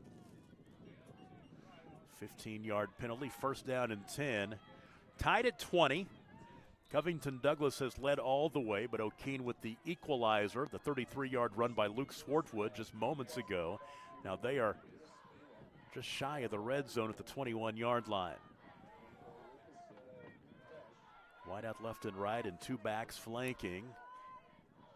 Smith, forward to throw, looking left. Now, little out pattern finds Tarango. Tarango to the 10, and he is knocked down right there by Carbs. Man, I tell you, William Carbs has been all over on both sides of the football tonight. Down to the 10-yard line. It'll be first, and where they're marking that football, they might be able to get a first down inside the 1. Although it looks like they're going to mark it as, they're going to say second down in inches. So it's a 9-yard gain. Should be a first down. Will be now. Handoff up the middle. Yep, there's a first down on the carry that time. That's Cash Pearson, his first carry of the night.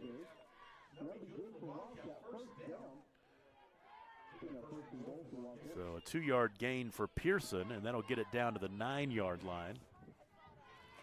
With 8:43 to play in the third quarter. Pearson in there again to the left of Smith. Smith wants to go left side this time, and not a whole lot there. Great defense by the Whippets as they closed, and William Carbs is in there. He was the one who cleaned it up, but it was Luke Swartwood who made the initial contact. Mark it down to the 6-yard line. He ends up gaining 3 on the play. Second down and goal from the 6.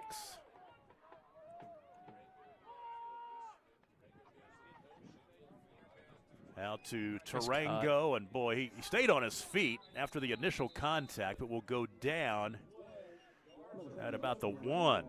So he'll pick up 5, but will come up just short. Little 5-yard connection between Ford Smith and Miguel Tarango. For Tarango, it's his 4th catch of the night. I'm going to guess that Carbs has got 15 tackles already. I bet he does. It's incredible how many. He is on every tackle. Third down and goal from the 1-yard line. Tarango tries to find running room right side. He stopped. He did not get there. He'll be a few inches short. They're going to mark him right at the 1. Guess who was there? Mr. Carbs again. Yep, no doubt about it. That kid. Defensive player of the game. So now it's 4th down and goal. Well, and if you're Covington, rolling out Smith somehow, I would say to this wide side of the field some way, is probably your best play. Do the Whippets have a stop in it? We'll find out right here. Tarango in motion. Or the other way. He didn't get it. No. He did not get there. What a stop by the Whippets. What a stop. And so Okeene will take over on the 1-yard line.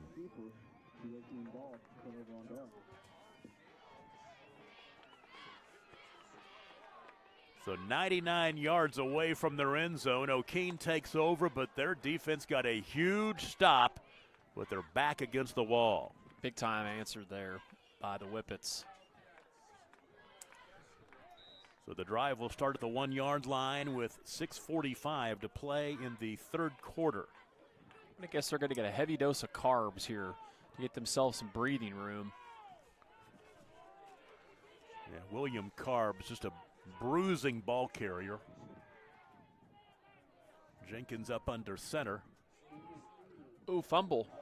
Ball is loose, and Covington the Wildcats jump on it. They did it to touchdown. That was a safety. Oh, it is a safety. No, if it's a safety, that means that Okeene covered the football in the end zone. Mm-hmm. Be a safety. It's not a touchdown because Covington Douglas did not fall on it. It's a 2-pointer, a safety, to make it 22-20. So Covington Douglas will get the lead back. Okeene with a great defensive stop, but now they'll give the ball back to Covington Douglas on the free kick after the safety. Covington got their lead back, Tom. You were doubting them. They did. They found it in a unique way, but they got it back. They did. So the safety with 6:40 to play in the third quarter, and the Wildcats are back on top. 22-20. I'm not real sure what happened there. It looked like Jenkins was trying to get the ball handed off to Carbs, and I don't know if Carbs didn't know if he was getting it, but then he tried to reach to hand it to him and fumbled. He was able to get on top of it to save them, some points, but obviously a terrible miscue there by the Whippets. So the kick will come from the 20-yard line, which means that Covington Douglas is going to get out of this with some really good field position. The way Okeene's been kicking it, they've been squibbing it kind of on a line drive, too, which has given Tarango an opportunity to return. So it'll be interesting to see how they handle that here. We've seen a little bit of everything in this one, and now we've seen a safety. So Jenkins will tee it up at the 20-yard line. Tarango is way back deep inside his 35, and the kick will be taken by Tarango to the 40 to the 45 now, to midfield, and he'll get inside Okeene territory, and the Wildcats will start the drive first down and 10 at the Okeene 47. So this will be, for Covington Douglas, their second best starting field position of the night. They started their second drive after the onside kick at the Okeene 44, and they cashed that one into points. Well, we saw in the first quarter that Covington controlled the ball most of the clock of the first quarter, and they're looking to do the same thing here in this third quarter. On first down, pass caught on the slant to Tarango. He'll get the first down inside the 40-yard line down to the 36, a quick 11-yard gain.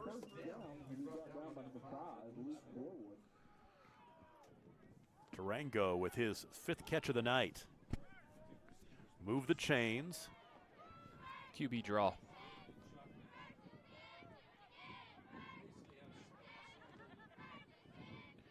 Looks like Coach Smith wants to change the play here for Covington.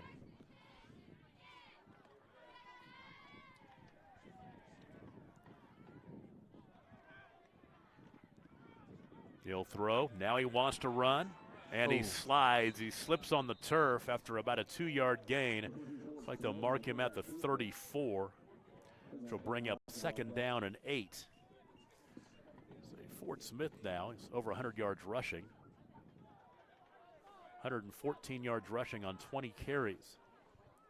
That looked like it hurt. He's a lot more flexible than I am. Tell you that much. Fort Smith, a 6'1", 162-pound junior. He's back next year. Second and 8 in Whippet territory at the 35. Low snap, he picks it up now. He's trying to make something happen here. Rolls to his right. Hold. Flag flies, holding, and he has popped out of bounds. Hit. I don't know. He just stepped out of bounds over there. There's no flag. Right. But this will come back, and Covington Douglas will be marked back 10 yards on the hold. You're just joining us back in the first half. Covington Douglas jumped out early 14-0. They led 20-14 at the half after Okeene scored in the final minute of the first half. Luke Swartwood, a 4-yard touchdown run to make it 20-14.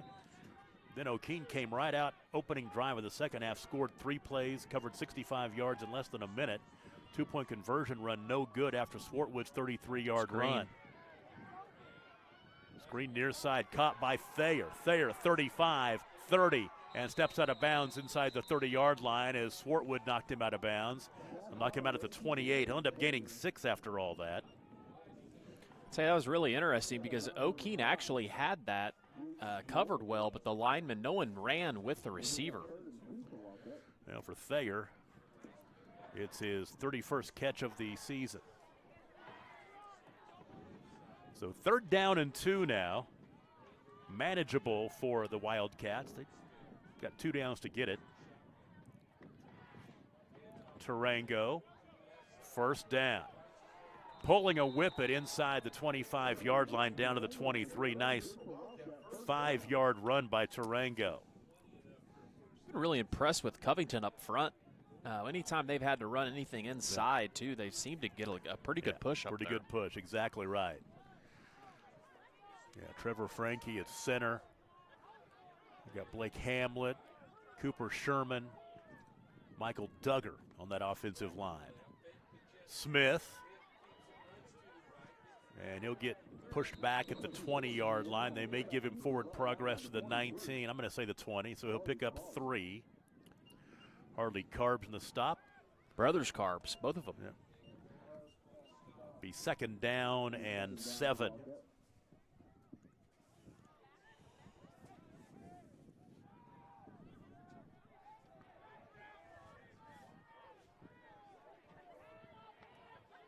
Smith this time, play action. And he'll be Good stepped run. out of a tackle. He was almost sacked, and he'll gain yardage before he was tackled after a pretty good gain out of all that. Tackle made by Harley Carbs, but he'll get inside the 15-yard line down to the 14 to bring up 3rd down and 1. Took a big old chunk of the turf with him, too. It's stuck on his helmet. So 3rd down and 1 now. Under 4 minutes to play in the 3rd quarter. 22-20, Covington Douglas. The difference right now is a safety. Tarango gets the 1st down on 2nd effort inside the 10-yard line. Down to the 8. He'll gain 6. It's been Tarango on this drive. Don't forget what happened the last time Covington Douglas was down here. They gave it up on downs on the 1-yard line, went for it on 4th down, came up empty, but then a fumbled snap by the Whippets and a safety made it 22-20. So Covington Douglas trying to capitalize on that safety and getting the ball back with the good field position. Smith, Ford going right, flag. And he'll finally be slowed down and stop his forward progress, but I think there was a hold over there on the end. Yep, the 10-yard penalty that will go against Covington Douglas will make it 1st down and goal at about the 18-yard line by the time they mark this off. Well, Sealing has opened it up on Southwest Covenant. It's now 38-14. So Sealing looks to be the district champion in this district, more than likely. Here comes the 9th play of the drive.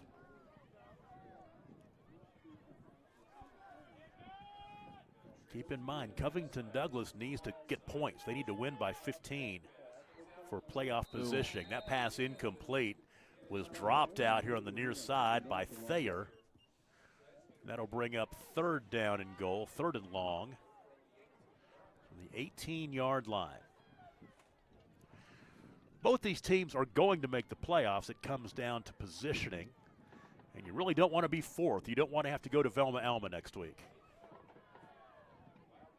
So to that end, Covington Douglas would need to win by 15 and then see if things could go their way. 2nd down and goal. Across the middle, incomplete. A couple of Whippets were in the area, Jenkins and Roberts. The pass intended for Thayer. Now it's 4th down and goal at the 18-yard line. Correction, 3rd and goal at the 18 after that penalty.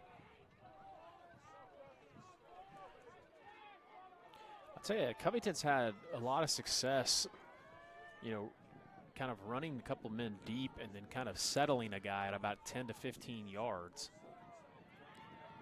Smith right side, wants to run, running room to the 10 to the 5, flag as he goes into the end zone, but a flag on the play.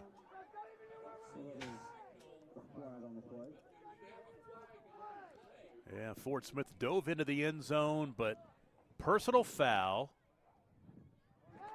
against Okeene.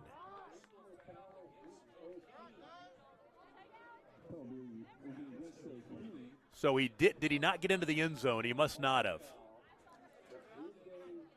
So they'll put it down at the 3-yard line. Yeah, is this a touchdown or a 2-point conversion? What is going on? Yeah, the officials never indicated a touchdown, but they're marking the ball at the 3-yard line. And I think that Coach Allen is wondering the same thing. Is this a touchdown or a 2-point conversion? Because it looked like Ford Smith dove into the end zone. I don't think they're – how is it 1st down, though?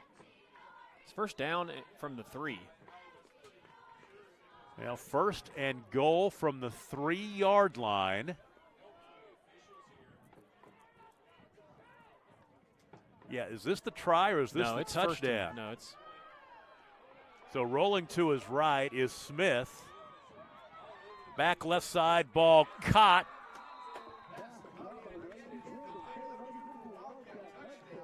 And is that a touchdown or a 2-point conversion?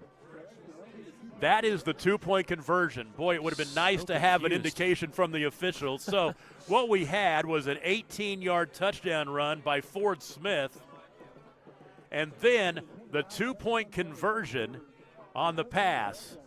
So 30-20 is our score, 2:29 to play in the third quarter. We'll take a break and be right back. You're watching the Game of the Week on Squirtle. No indication. Electricity, that's what we've been about since 1936. Since then, Cimarron's mission of bringing electricity to its members has been nothing short of successful. But over the years, it's become more than that. It's about powering our neighbors' heating in the winter, keeping the lights on at the ball field, and keeping your phones charged to capture those special moments.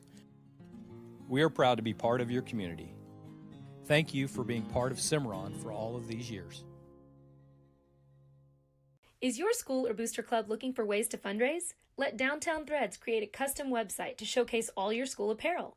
You pick the design and the garment, we do the rest. We will handle all the payments and cut you one check when the website is closed. Call today, 580-237-7060. Downtown Threads, proudly supporting all local high school athletes. Covington Douglas opens the lead back up to 2 possessions. A 12-play, 47-yard drive that took 4 minutes and 3 seconds off the clock. And it was Ford Smith running it in from 18 yards out. He dove into the end zone. Then the two-point conversion pass. Smith to Thayer. And with 2:29 to play in the third quarter, it's 30-20. And this onside kick attempt, I don't think will go 10 yards. Nope. So Okeene should have the football. Oh, offsides. I'll mark it back 5 yards and do it again. I was looking down at my score sheet and writing down numbers there. So they'll.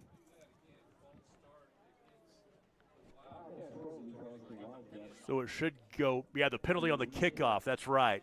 The sportsmanlike conduct penalty on the kickoff. They'll move it back now to the 50-yard line. That's why Covington Douglas is trying the onside kick. They had the great starting field position for the kick itself. It's all coming together, Tom. It really is. It's a jigsaw puzzle, but we are putting the puzzle together at this point. Glad we got it figured out. We'll try the squib kick again. Goodness. It's loose and fallen on. Now Milligan gets on it. Yeah, Ethan Milligan, the sophomore, and Okeene will take over first down and 10. They will start the drive, 33-yard line. Well, heck. So 33-yard line for the Whippets. They will start this drive with 2:25 to play in the third quarter. And they trail by 10. Huge drive right here for Okeene.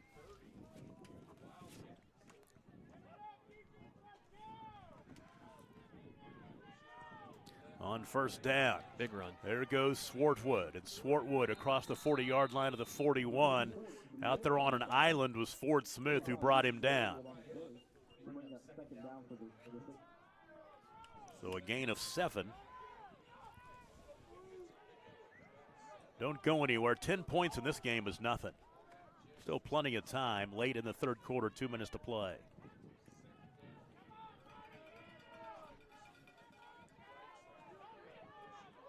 Jenkins this time hands off to Swartwood again. He lowers his shoulder, gets pushed back though. That was Daughtery. Leading tackler for the Wildcats. Derek Daugherty with the stop. It's third down and 1. Ball resting at the 41-yard line. Oh, boy, we got a great game up in Alva. Perry leads 20-16. I think I picked Perry in that one on the Pick'em show the other night. Third and a long 1, almost 2. Ooh, got him. Jenkins, wide open, big tight end, left it short. Tried to find Lucky. It's incomplete. Getting back in coverage was Thayer. But Lucky, the big tight end, was wide open for a moment, and Jenkins couldn't find him. Well, and Okeene, I'm guessing they go for it here, obviously. Just only 2 or 3 yards to go, down 10. So fourth down and 2, the ball resting at the 43-yard line. They need to get past the 44 to move the chains, and we've got a timeout. 1:14 to play, third quarter. Covington Douglas 30, Okeene 20. You're watching the Game of the Week on Squirtle.tv. The High Plains Insurance Agency takes pride in keeping up with many changes in the crop insurance industry and keeping their insurers informed of these changes. The goal is to help each farmer customize their crop insurance to meet their needs. Thanks for your continued business, and remember, call Amy, Carissa, or Danny at High Plains Insurance in Medford and Loyal at 580-395-2447 or toll free at 1-800-346-4056 for a quote today. Born and raised in Edmond, Oklahoma, Trevor Randall is very familiar with the area and the Oklahoma economy. Trevor enjoys helping customers just like you identify the insurance coverage that best fits their needs, with over 19 years of experience to help you better understand the options, whether that's auto, home, renters, business insurance, and more. So give Randall Insurance Agency a call at 405-341-7878 and let us help you get the protection you need with the service you deserve. Anger, anxiety, worry, and disbelief, these are normal emotions to feel with an unplanned pregnancy. You have options, and you are not alone. Hope Pregnancy Center in Alva is a safe, confidential, and compassionate place to land. Hope offers free pregnancy testing and ultrasound, and you will be provided education for all your options. Remember, you aren't alone. We can help with... 4th down and 2 for Okeene. Trailing by 10 here late in the third quarter. Ooh. Carbs, the last dive, gets him the first down. William Carbs moved the chains. First down for Okeene at the 44. He picks up 3. William Carbs has been a stud for the Whippets out of both sides of the ball. That's a key carry right there to move the chains. So first down and 10. Final minute of the third quarter.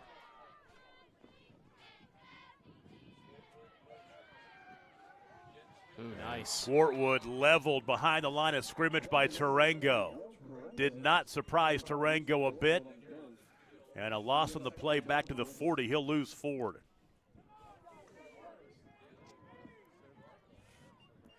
So it's second down and 14.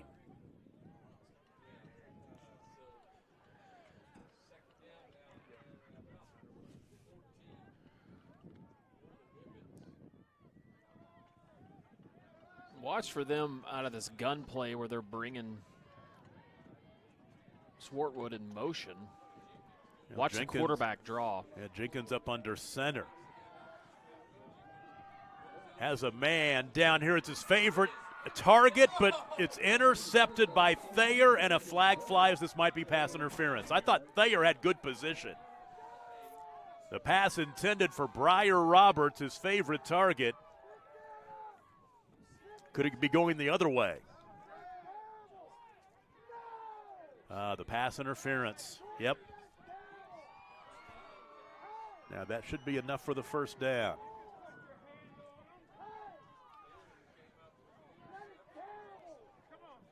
Of course, I did not see what happened before, but it looked like Thayer had pretty good position. But like I said, we're looking down there, and we might have missed the chicken fighting. Yeah, I didn't see it either, but I mean, like I said, I'll take the official's word for it. So the ball in Covington Douglas territory at the 45-yard line now in the final 13 seconds of the third quarter. High snap, Jenkins brings it down, holds off to Carr. Here comes Carbs. William Carbs inside the 35-yard line down to the 33. They'll stop the clock to move the chain. 6 seconds to play in the third quarter. Gain of 12.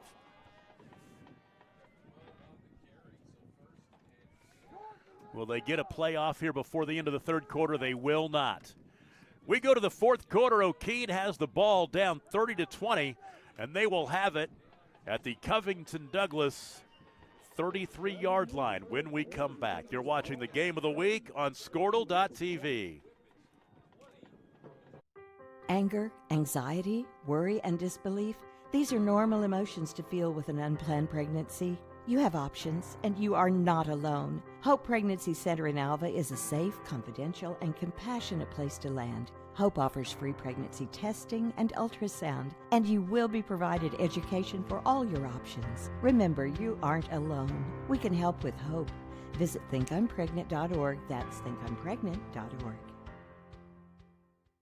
Dr. Devin Nightingale is your chiropractic choice in North Edmond with easy access from Cashion, Guthrie, Luther, and all the Oklahoma City surrounding areas. As a former college athlete, Dr. Nightingale understands the importance of a fully functioning body to gain that competitive edge. Also certified in prenatal and pediatric treatments, Dr. Nightingale sees all types of patients, ranging from 2 weeks old to 97 years old. We offer conservative treatments to get you back in the game, whether you're a weekend warrior or a professional athlete. So give us a call at 405-471-5565 for a free consultation today.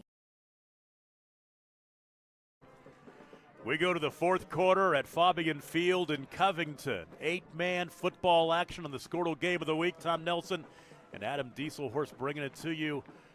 Covington Douglas with a 10-point lead at 30-20, but the Whippets from Okeene in Wildcat territory starting the fourth quarter, 1st and 10. At the Covington Douglas 33-yard line. They need to capitalize and score points right here. Going from right to left now, the Whippets in the white uniforms and the Columbia blue. Left side, Jenkins following his blocks around the edge and gets out of bounds inside the 20-yard line at the 19. He will pick up 14 yards in the first play of the fourth quarter. Big physical run for Okeene to start this fourth quarter. They just run a quarterback sweep, wide side of the field. They haven't used Brady much tonight, or Brody, excuse me, as a runner. That's his 7th carry for 27 yards. First down and 10 at the 19 in the red zone here for the Whippets, down by 10. Shotgun to Jenkins, wants to run right side. Following Swartwood, he turns it up and gets down to the 16. Picking up 3.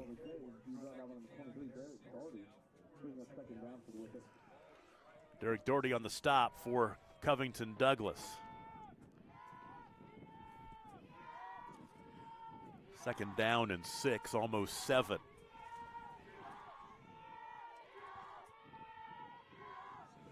Swartwood up the middle, bouncing right, first down inside the 10-yard line. It'll be 1st and goal. Doherty saves a touchdown there.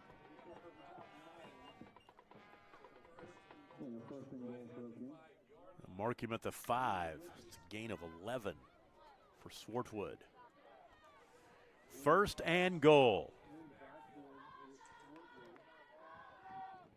Give it to the fullback, and Carbs is blasted at the line of scrimmage as Doherty comes right up there and knocks him down. He was not fooled at all. Boy, Carbs and Doherty are having a competition to see who can get the most tackles in this game. Impressive from both sides. He lost a yard. That's a TFL for Doherty right there. Second down and goal at the 6. Huge sequence right here. Okeene needs to score a touchdown. Left flat, there's a catch by Carbs and into the end zone, touchdown. Whoa. Flag late, comes in after Carbs scored.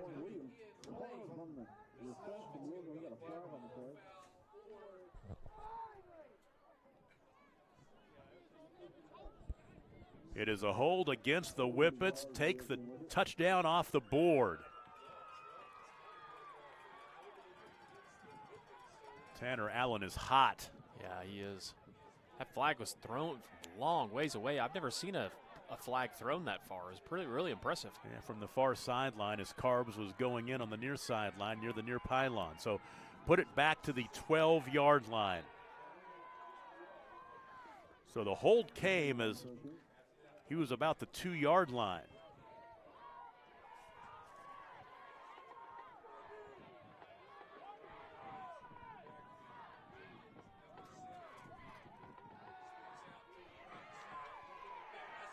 Left flat ball caught.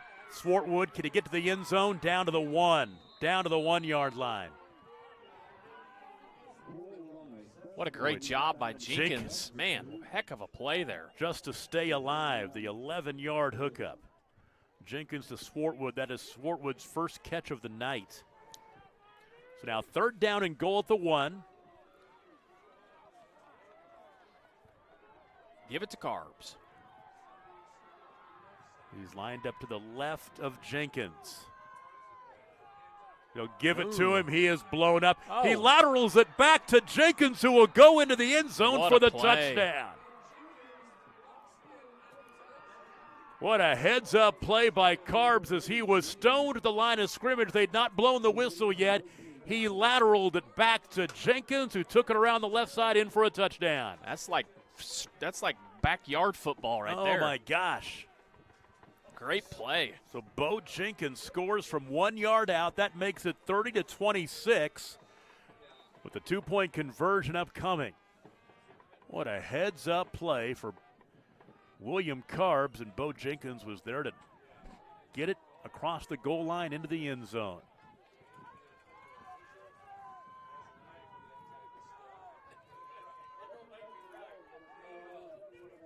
For two, Swartwood. He got in for two. That makes it 30-28. We will take a break. The difference right now, that safety. 9:46 to play in the ball game. Covington Douglas by 2. You're watching the game of the week on Squirtle. Are you looking for a local, reliable propane provider? Earnhardt Oil and Propane has been serving customers throughout Oklahoma since 1971. Let them tailor a pricing option to fit your budget. Avoid winter price spikes with easy pay, steady, predictable monthly payments you can count on. Need more fuel options? They also offer bulk fuel delivery, DEF, lubricants, and supplies for your business, all at competitive prices. For reliability 3 generations strong, call Earnhardt Oil and Propane at 866-270-1279 or visit www.earnhardtpropane.com. Ready to get back in the game? Great news. The movement experts at Physical Therapy Central can help you find relief and results and keep you off the sidelines. With over 30 convenient locations across Oklahoma City and beyond, contact PT Central today at ptcentral.org to see a physical therapist.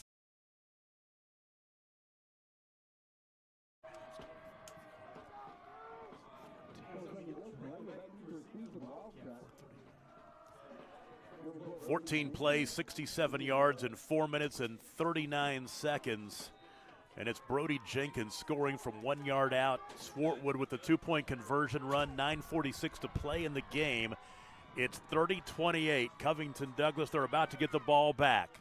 Ooh. Squib kick takes a nice big bounce. Man. Now it's being chased down by Tarango inside the 10-yard line. He's in trouble and will be slung out of bounds inside the 15. Well, the way they've been kicking it has not been effective so far, but that ball kind of took a crazy bounce, and Tarango actually got about as much as he could out of it.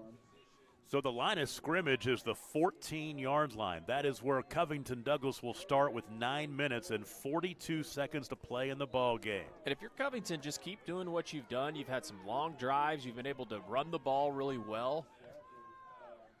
On first down, the jet sweep, turning it up is Thayer, running room, and out of bounds after a nice gain. So Camden Thayer on the jet sweep, his second carry of the ball game. They'll say he stepped out of bounds at the 27. That's a gain of 13. First down and 10. So glad to have you watching wherever you may be tonight. We've got a good one. Thought it would be good. It has been. Near side out pattern. Ball caught. Thayer again slung out of bounds at the 29, or the 34, excuse me. A gain of 7.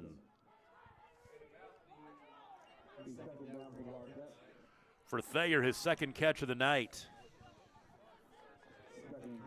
Second down and 3 after the 7-yard hookup. Ford Smith has completed his last 6 passes. I like what they're doing, too, passing-wise. Just simple stuff. Great timing routes. Smith does a good job of getting the ball out quick. Second down and 3. Smith to run. Left side now. Throws back across his body. Oh, it was dropped by Doherty. That would have been a big gain out across midfield. Well, and Smith was close crossing the line of scrimmage, too, but great play there.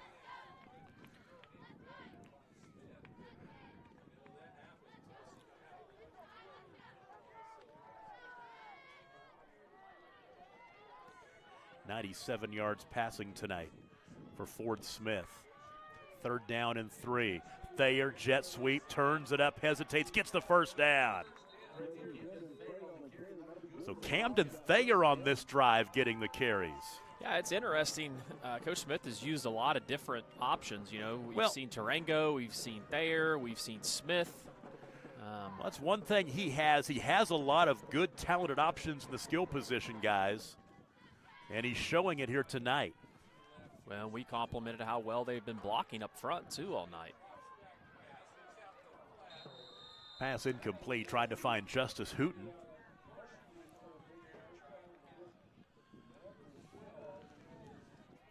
So it'll be 2nd down and 10. Well, this is a situation, too, where you have some success throwing the ball, and the next thing you know, Smith tucks it and runs, and you got a bunch of guys in the secondary running downfield, not with their eyes in the backfield, and it could be a big play for Smith.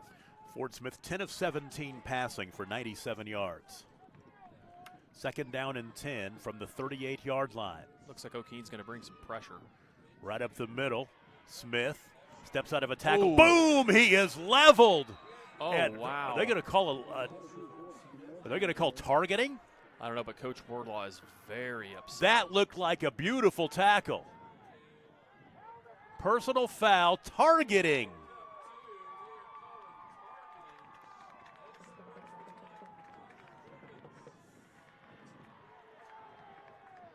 Wow. He blew him up, and he gets penalized for it.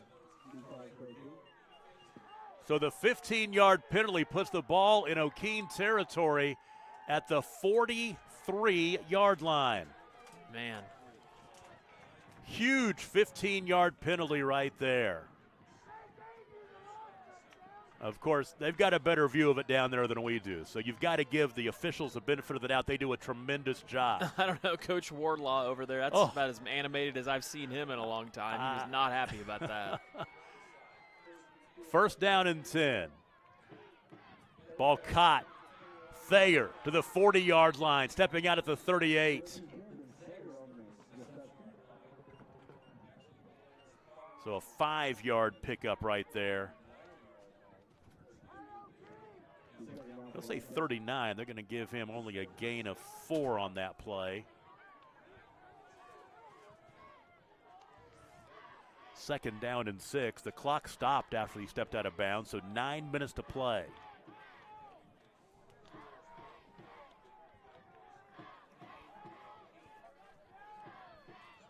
Second and 6. Legal procedure. Yep, somebody moved. So there's 5 yards against Covington Douglas. 2nd down and 6 will turn into 2nd down and 11. Back to the 44.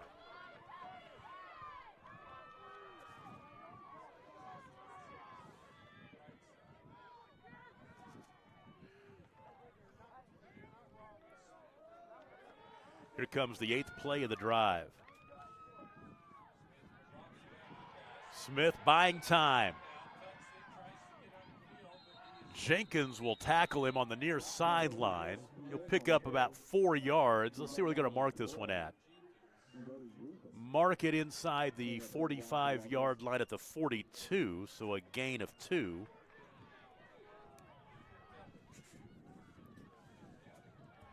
So 3rd down and 9 right here. And if Covington Douglas does not get this 1st down, what do they do? 8.5 to play. They're up by 2. I think it depends on how many yards. How much they get right here. Smith rolling left. They now back yardage. to his right. And he gets just shy of the 1st down. Now they're within a yard of it. He's tackled at the 35. He'll be about 1.5 yards or 2 short. Big decision right here. Well, I think the decision's simple. You snap it to Smith and you let him, do what he does on a bootleg. Have him go one direction, get some guys get out on routes. He's so hard to tackle in the open space. You got to think he's going to get 1 yard. Huge play right here. 4th down and 2. Watch Ball resting at the 40-yard line in Okeene territory.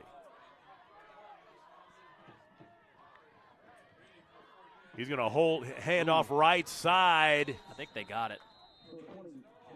Yep. It's Cash Pearson on the carry for the first down. That's about the last guy you would expect to carry it. Just as I said, right? Exactly what we thought was going to happen, correct? Down to the 32-yard line.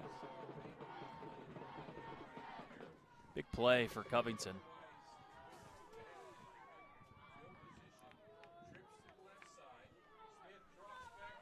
So on first down, left side, ball caught in space.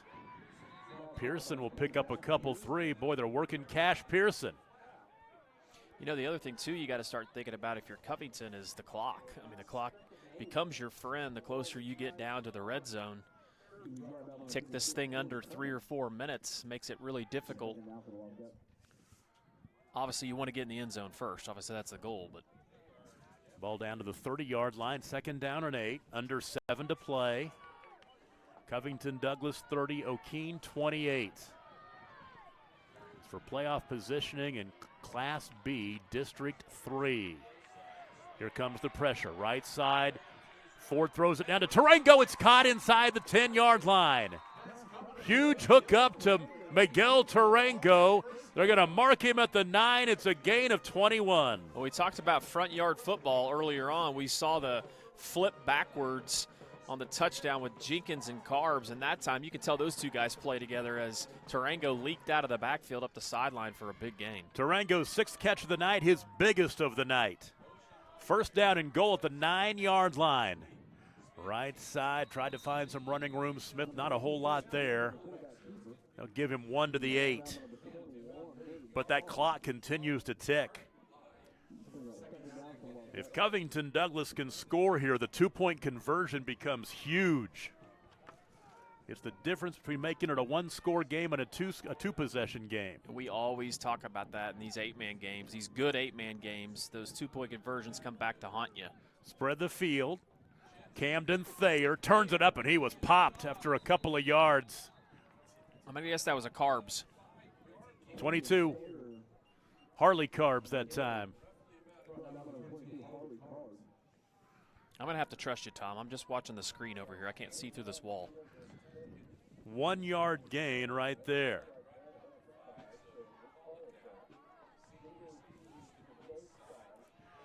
Third down and goal. Back to throw Smith. Looking across the middle. Ball is caught by Doherty inside the 5. Tackled by William Carbs. And now it is 4th down and goal at the 3. No, it's not a touchdown. They called it a touchdown. What is going on? Was that a touchdown to Doherty? It was. What is now happening? They'll go for 2. They will go for 2. Rolling right is Ford, diving to the, Smith into the end zone for 2. He dives in for 2. That is huge. That makes it a 10-point game with 5.5 to play. 38-28 the score. We'll take a break and be right back. You're watching the Game of the Week on Scortal.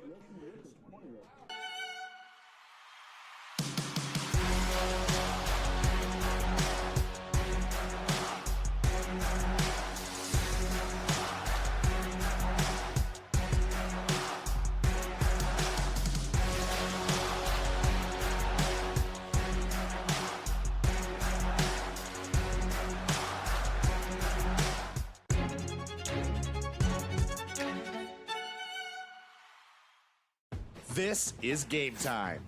Neptune Game Time creates a high-energy game day atmosphere that your players and fans will love.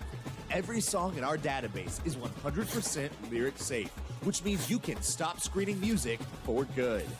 Game Time also provides custom messaging to help you promote your upcoming events, concessions, and event-specific announcements. And it gives you the opportunity to sell sponsorships on your station that will generate revenue for your athletic department. Amp up your game day with Game Time.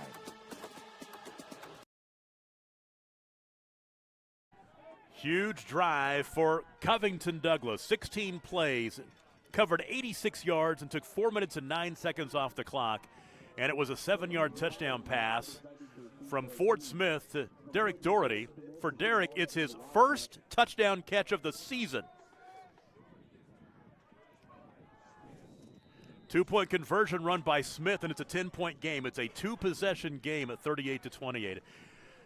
We didn't see the touchdown indication. I guess it happened on the near sideline. We're kind of blocked out, but I could have swore he caught that ball inside the 5-yard line. But, hey, it's a touchdown. Yep. Touchdown, Tom. That's right. It's a touchdown. And here's the Covington Douglas kick. They're going to try for the onside kick. It didn't go 10 yards. It did not go 10 yards. It only went 9. So Okeene will have it. Good field position. 5:33 to play in the ball game. And they'll be inside Covington Douglas territory at the 49 to start this drive. And this is the first time, I believe, second time that they've started a drive in Covington Douglas territory. So 5:33 to play. They've got to get a quick touchdown and get the ball back. Ball start. Yep, 5 yards going against Okeene right there. Move it back to the midfield stripe, or back across the midfield stripe. Actually, the line of scrimmage was the 49, and they're going to put it back to the 46.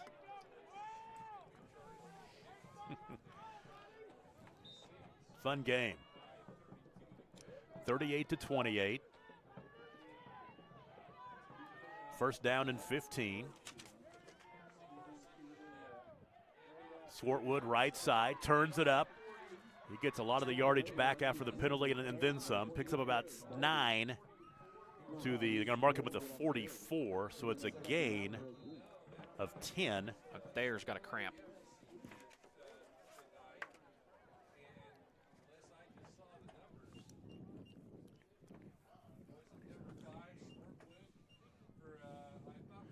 .148 yards rushing on 17 carries for Luke Swartwood. And we do have... It's Thayer is down. He got a cramp really quick right after the play, and so they're just out there trying to get it stretched out. Well, the situation, 5 minutes and 21 seconds to play in the ball game, 38-28.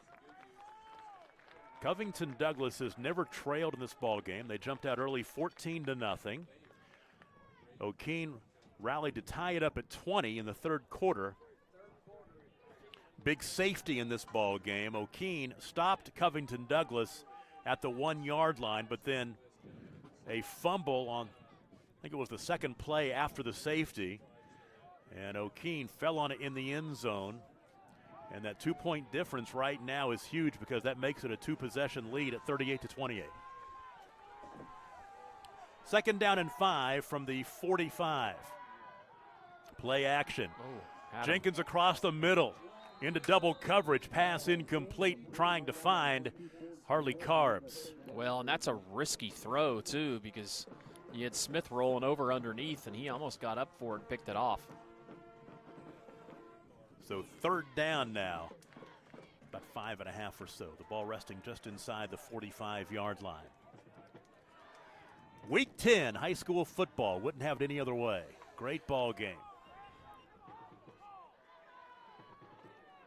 Okeene has 2 downs to move the chains here. Option. First time we've seen an option, and this time it is Jenkins, who was carried a yard or so, down to the 42. He'll pick up 3. And now fourth down and about 3, 2.5 or 3 yards for the first down. Here's your ball game right here. This would be huge. This could be the turning point of the game right here.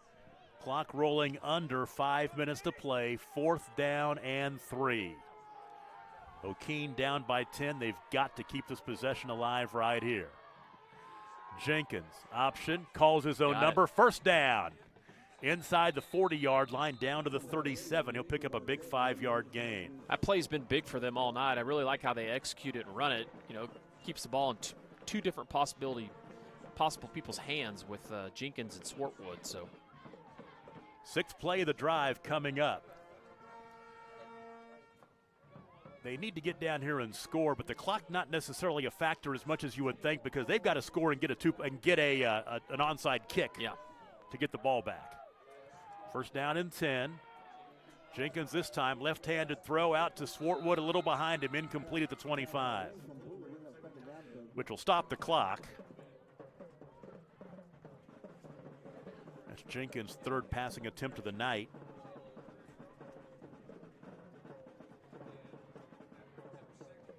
He's 4 for 11 passing.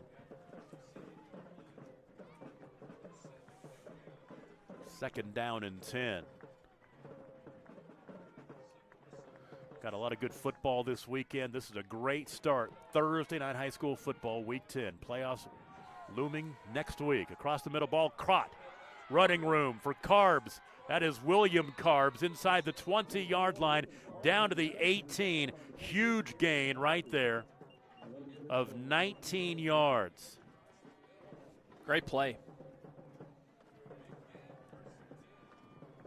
William Carbs, second catch of the night. First down and 10.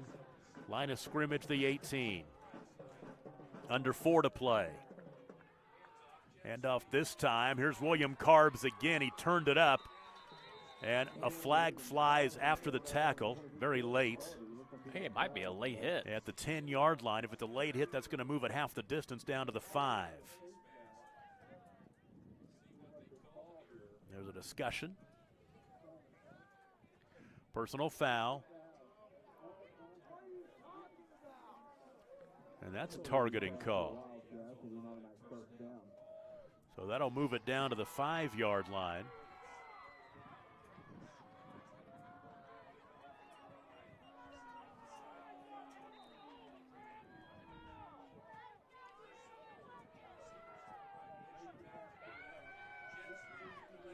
Left side, there's Swartwood into the end zone. There's your touchdown for Okeene to get it back to a one-possession game.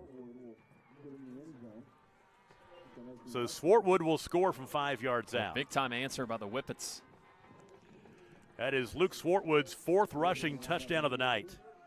He's having a big game, 18 carries, 153 yards, and 4 rushing touchdowns, 38-34. 2-point conversion coming here.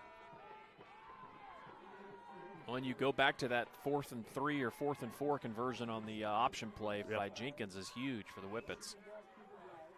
Fake it to Swartwood. Jenkins up the middle, and he is spinning out of a tackle into the end zone for 2 to make it a 2-point game. 38-36. We'll take a break and be right back. You're watching the game of the week on Squirtle.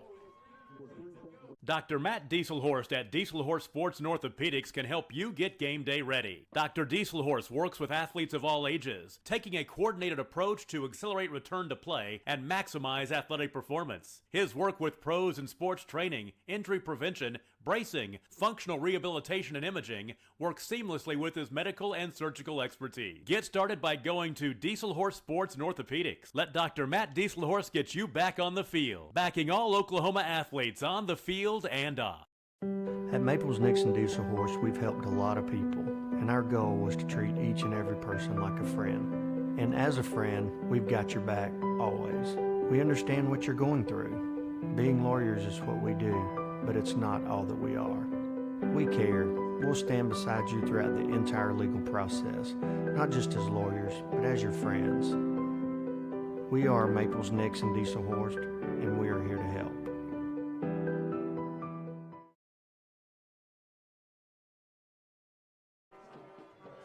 Okeene gets it back to within 2, 38-36 after a 5-yard touchdown run by Luke Swartwood. It caps a 9-play, 49-yard drive. It took a minute and 53 seconds off the clock, and Swartwood with the 2-point conversion to get it back to 2, 38-36. Now, Okeene has 2 timeouts remaining. There's 3 minutes and 40 seconds to play. A lot of time. You could put your defense on the field. You don't necessarily have to go for the onside kick right now. No, and they squib all the time anyway. That's how they kick. We saw them do that in the Winoka game too as well. So 3:40 with 2 timeouts is a lot of time. 2-point ball game. So Brody Jenkins will lay the ball down right beside the tee at the 40-yard line. Kate Griffin is back deep this time at Ben Tarango back there. And the squib taken on the bounce. I'll tell you what, if you're Brian Smith, you want him to go down. And then a late flag. Here's Miguel Tarango, the up man on the return. Flag down. And he carries it out across the 45-yard line.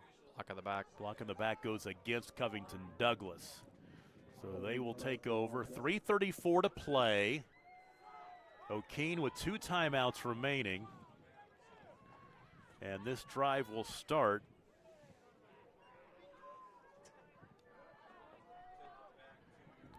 inside the 35-yard line. Nope, take it back. The 39 is where it'll be at. So the drive will start for Covington Douglas at their 39-yard line with 3:34 to play. Covington Douglas gets a first down, and Okeene's in a heap of trouble. Wow, the high snap. Here comes Thayer on the near side, spins out of a tackle, tackled by William Carbs. He'll gain 2 across the 40-yard line of the 41.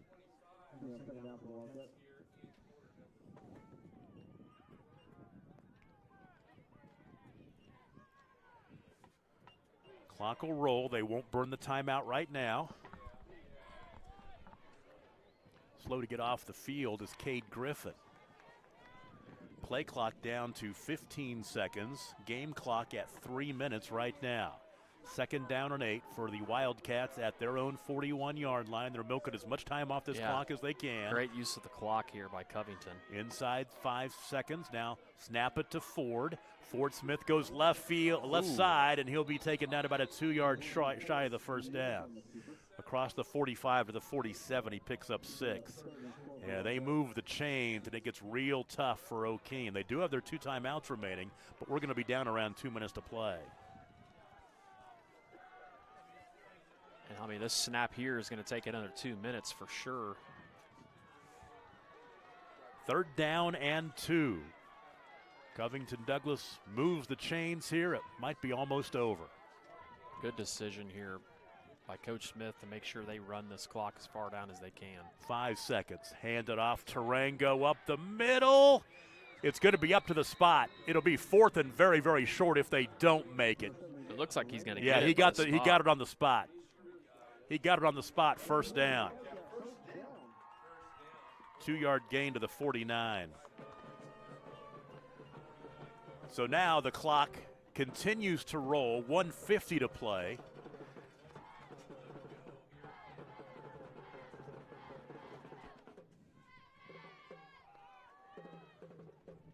Play clock under 15 seconds. You are exactly right. They are doing a great job of playing the clock right here. You see a lot of teams not do that. They snap it with 10, 15 seconds. I mean, they've been getting it down underneath 5 every time. Coach's son at quarterback. Tarango tackled behind the line of scrimmage. They'll burn it. They'll lose yardage in the play. It'll bring up 2nd down and 13 back at the 46.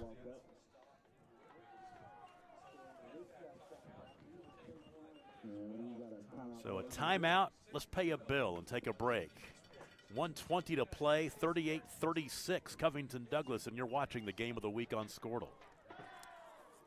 When your business is agriculture, you want a bank behind you that doesn't cut and run at the first sign that there will be some tough times ahead. There are good years and there are always bad years. At Farm Credit of Western Oklahoma, we're here for them all. Agriculture, it's the backbone of our local community. We believe in it. We invest in it. We're here for the long haul. If you're in agriculture, it's time to let Farm Credit of Western Oklahoma make your best even better. Contact a loan officer today. Farm Credit of Western Oklahoma, the area's leading lender in agriculture.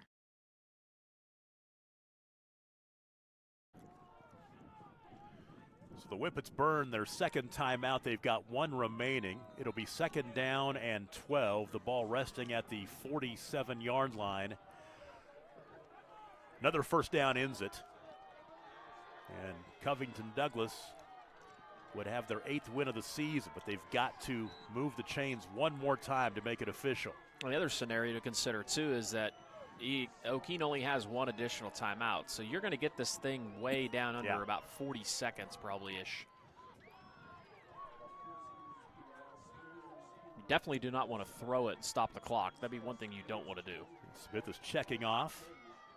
Put the man in motion. That's Thayer, and it's Smith going right side. Breaks free, steps out of a tackle, and if he would slide down, this game would be over. He's going to go to the 1-yard line. He'll step into the end zone for the touchdown. Oh, yeah. Now, if he would have gone down, they could have ran the clock out. But if you get the conversion, the game's over too. So that will make it 44-36. A lot of times in college football and the NFL, you will see them go down to run the clock out. That's not the case right there, as Fort Smith will take it in from 46 yards out, a 46-yard run. Well, the other thing to think about, too, here is now you're thinking about district points. So if you can go up 10 here, and then you probably want an onside kick. Did he get into the end zone? Yes, he did for 2. That is a huge 2-point conversion. That gets it to 10. So now if you're Covington, you onside, because you want to try to get the ball back. Yeah, you've got to get points. You've got to get district points at this point. They need more than 15. You don't want to have to play Velma. We'll take a break and be right back. You're watching the Game of the Week on Scortal. Imagine a school with more than 26,000 enrollments per year, cultivating opportunities for students to develop new skills and gain industry-recognized certification. Now imagine a corporate training center that partners with more than 500 local businesses each year, providing a productive and prepared workforce for employers in Oklahoma through customized training. Now, imagine a community resource who believes our business thrives when our community thrives. We aren't just the local VOTEC, we are Autry Technology Center. For more than 100 years, Oklahoma Career Tech has been training skilled and dedicated individuals, giving clear career paths to over 90,000 graduates a year. These individuals are the heartbeat of the Oklahoma workforce, serving thousands of companies, fueling this state's economy. Oklahoma is powered. All right, 1:08 to play in the ball game now, 46-36, and Adam made a great call right before the break. For Covington Douglas to get to third place in the district, they need another touchdown. They are up by 10. They need to get to over 15. They're going to go for the onside kick. It's going to angle out of bounds, though, and Okeene will have it. So now, Okeene down by 10. Of course, they're going to try to make something happen here, get a touchdown. But the way this sets up with the district points and the tiebreakers and all that. I mean, you tip your cap, obviously. Big-time victory for Covington, but, you do want to try to – it's so funny how the points make things change so much late in the year like this in district play, And honestly, Smith has done a great job with these squib kicks and onsides. That was definitely his worst one of the night right there out of all of them. So first down and 10. Handoff Swartwood. And he'll pick up 3 or 4, about 4 or so. And the clock will continue to roll now under –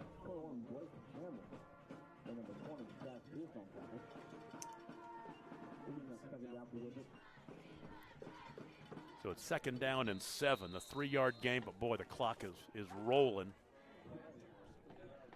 And I think Okeene just burned their last time out. No, that was Covington. That was Covington calling the time out. Covington, Okeene didn't have any. Yeah. They let quite a bit of time go off there too. So the ball resting at the 46-yard line.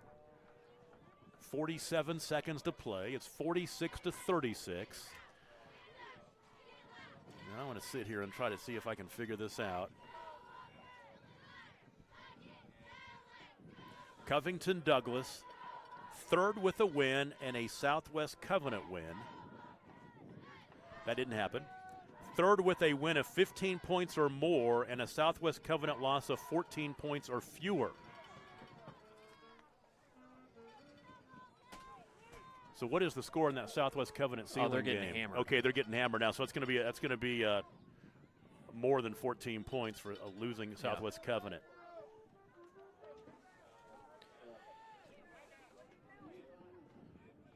So Okeene is second with a loss of 14 points or fewer. So if the way that sits right now, Okeene is second, Southwest Covenant is third. Great run by There's Carbs. A carry by Carbs. William Carbs, nice running room. Needs to get he it fumbled. Bounds. He fumbled the football, and Covington Douglas will have it. Wow. He fumbled it. At the 26-yard line, Carbs gained 20, but then turned it over. What do you do now if you're Covington Douglas? You got to try to score. Of course you go score. Got to try to score.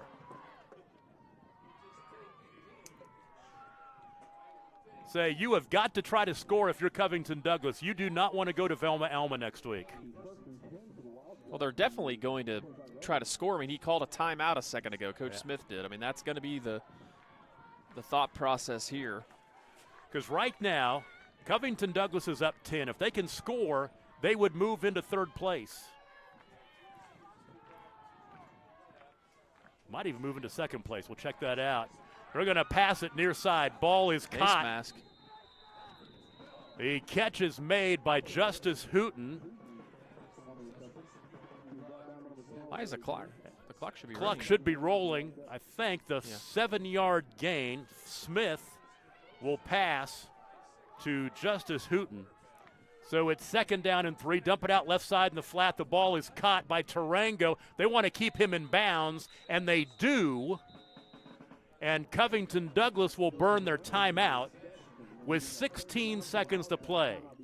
This is something you only see in Week 10. You only see it in Week 10. So it's going to be 3rd down and 1. Covington Douglas trying to figure out a way to score a touchdown so they don't have to go to Velma-Alma next week. Well, and Okeene got away with a face mask down here on the first completion on our side of the field.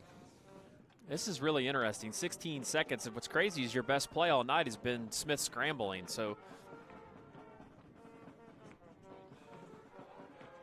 the timeout will keep it right here. We're not going anywhere. 16 seconds to play. It would take a miracle for Covington Douglas to score here. But they will try. 3rd down and 1 at their own 34-yard line.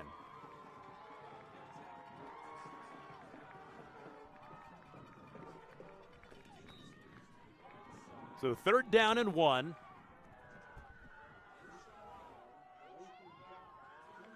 Ford Smith wants to throw. He might go deep this time. Rolling, rolling, rolling. Near sideline, throws it away with 8 seconds to play. Well, and here's the other thing, too. It would be a 3-way tie. So Coach Mendenhall from OBA is letting me know that even if they did score and it went to over 15, 3-way tie would go to a coin flip. Even if that happens, even goes if to that a happened, coin it flip. would go to a coin flip. So thank you, Coach Mendenhall from OBA, for clearing that up. And actually, Tyler Kerr actually, that's not Tyler Kerr. That is Coach Kerr. Saying the just same texted thing? me. Same thing. Sorry, Coach Kerr. I didn't mean to offend you like that by calling your son's name. So Covington Douglas tries to score a touchdown to get into the coin flip situation. Yep. Snap up the middle. 1st down. Clock will stop to move the chains to the 40-yard line. So he will gain 6. Okeene fans are probably wondering what is going on. Yeah. Well, when you do look at it, when you look at and I've got the scenario right here, that's exactly right. Covington Douglas would need to get into that coin flip by winning by more than 15 points. They're giving it a shot here. Mm-hmm. I'm going to have me some popcorn while we're waiting. It's been that kind of a game tonight. So the situation, 4 seconds to play, pretty much one play.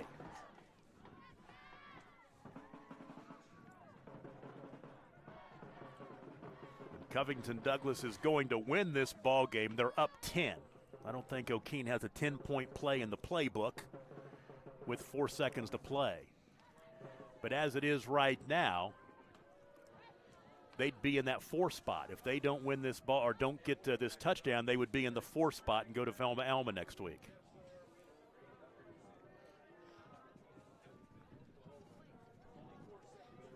And I will tell you, the playoff scenarios in B3 is a whole book here. Yeah. It's a lot. But, you know, that's the cool thing about how those district points work. You're going to see that in a lot of other classes. Yeah. Well, so Okeene, if they can keep Covington Douglas from scoring, will be second. Going to run the hook and lateral right here. They're going to do it again. Cross the field. Oh. Ball loose, now picked backwards. up. Far side, still going. Play still in motion. Now throw it downfield. Picked up on the bounce. They're going the wrong way. And now back inside the 10-yard line. The ball is still loose. And a touchdown for Okeene. I have no idea how to write that on my stat sheet. Oh. But it's a touchdown for Okeene. But the thing is, he would look like he was laying at the 1 yard line. Did he get the ball? It is. What is happening? It is Riley Lucky who scores the touchdown. So it's a loss on the play. What was the line of scrimmage?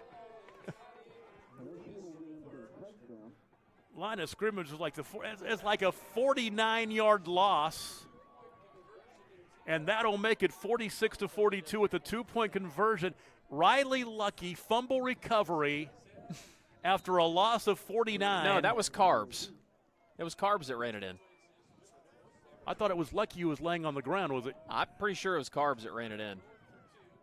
Maybe I'm wrong. Well, Lucky, I thought, was laying at the 1 yard line. They'll go for 2. They get in there. That makes it 46-44, and that's your ball game. Here's what we do know. Okeene scored a touchdown in the last play of the ball game. They get the 2-point conversion, and the final score is 46-44. That was crazy. Wow, what a game. Ceiling is the 1. Okeene is the 2. Southwest Covenant is the 3. And Covington Douglas is the 4. And I'm not even 100% sure about that. But I don't know, but that last play was wild. What a fun game, though. We picked a good game of the week. Covington Douglas with the win. They finished the regular season 8-2, 3-2 in the district. Okeene falls to 7-3.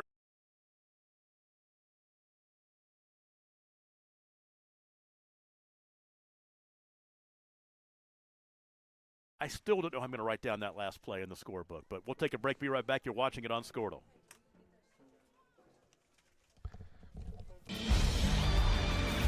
For more than 100 years, Oklahoma Career Tech has been training skilled and dedicated individuals, giving clear career paths to over 90,000 graduates a year.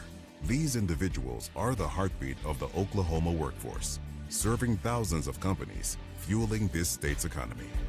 Oklahoma is powered by Career Tech.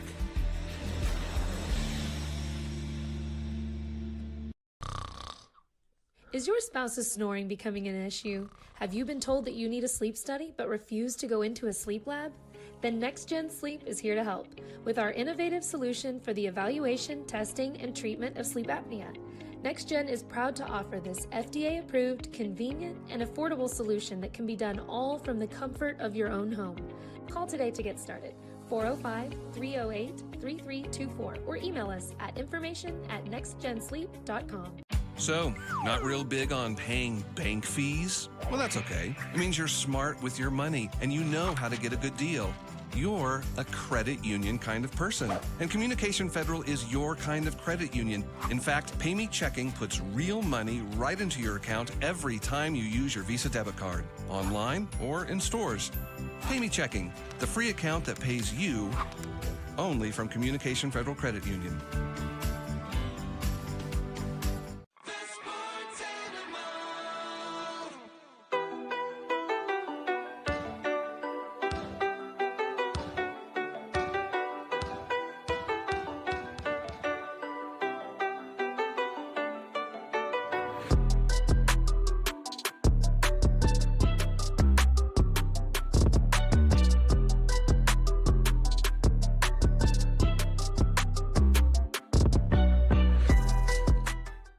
Why be a ranger? At Northwestern, with small classes, you can be seen. With over 40 programs from business to nursing, you can be career-driven. With a campus home away from home, you can be independent. With over half our students graduating without student loans, you can be debt-free. And with a mosaic of cultures, you can be you. Northwestern, success lives here.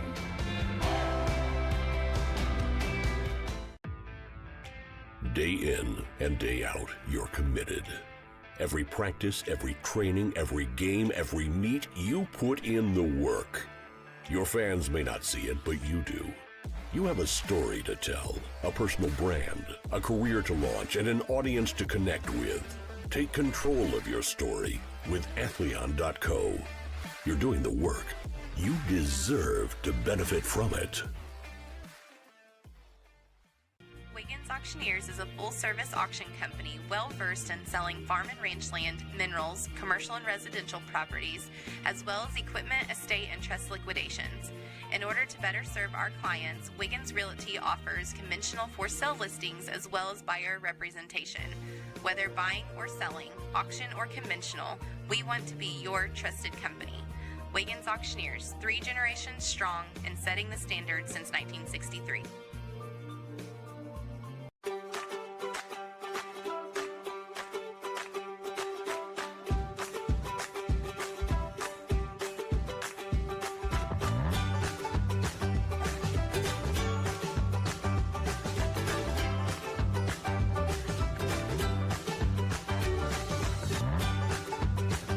Stream with Oklahoma's #1 high school streaming service, Squirtle.tv. Find out more at Squirtle.com/stream.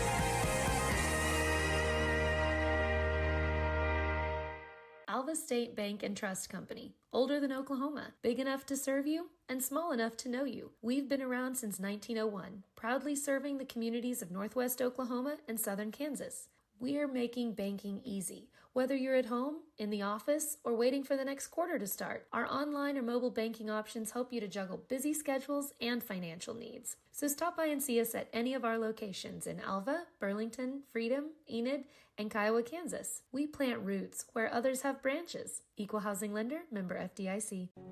Electricity, that's what we've been about since 1936. Since then, Cimarron's mission of bringing electricity to its members has been nothing short of successful. But over the years, it's become more than that. It's about powering our neighbors' heating in the winter, keeping the lights on at the ball field, and keeping your phones charged to capture those special moments. We are proud to be part of your community. Thank you for being part of Cimarron for all of these years.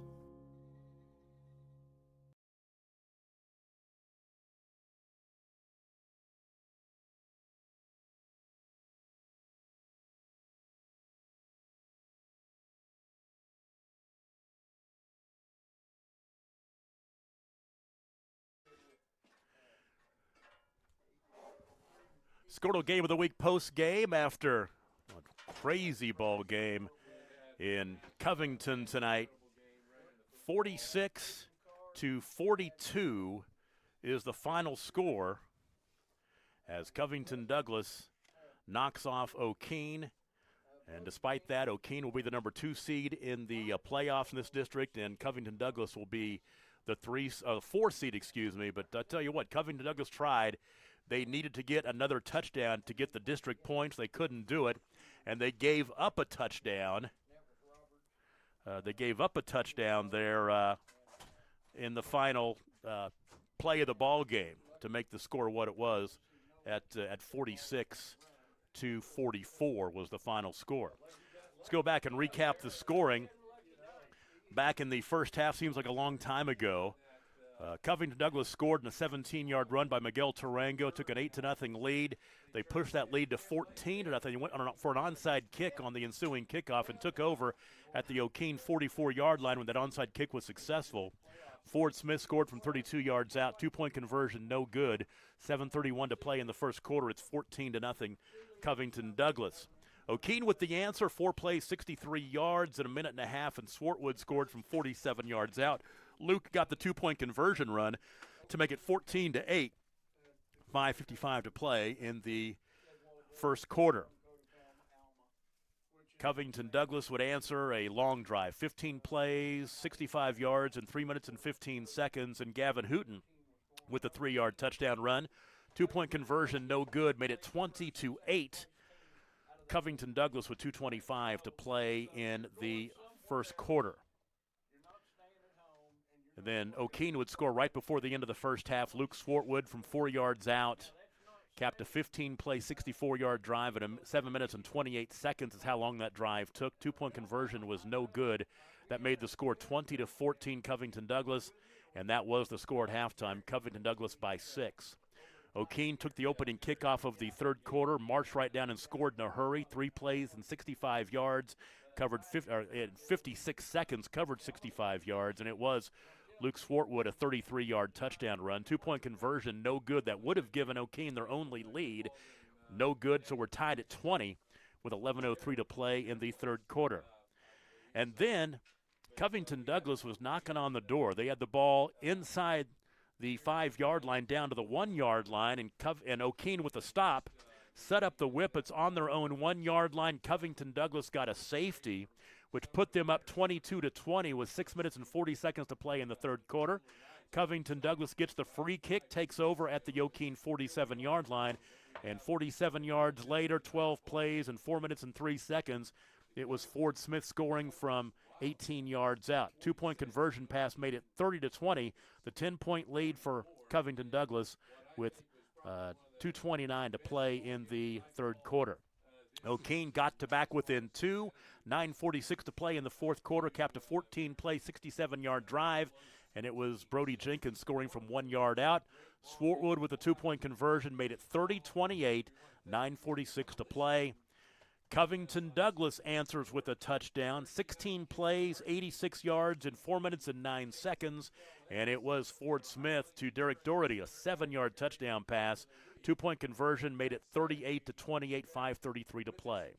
Okeene is able to score to get it back to 2 at 38-36 with 153 to take it back with 5:33 to play. Take it back 3:40 to play. 5-yard run by Swartwood. 2-point conversion made it 38-36.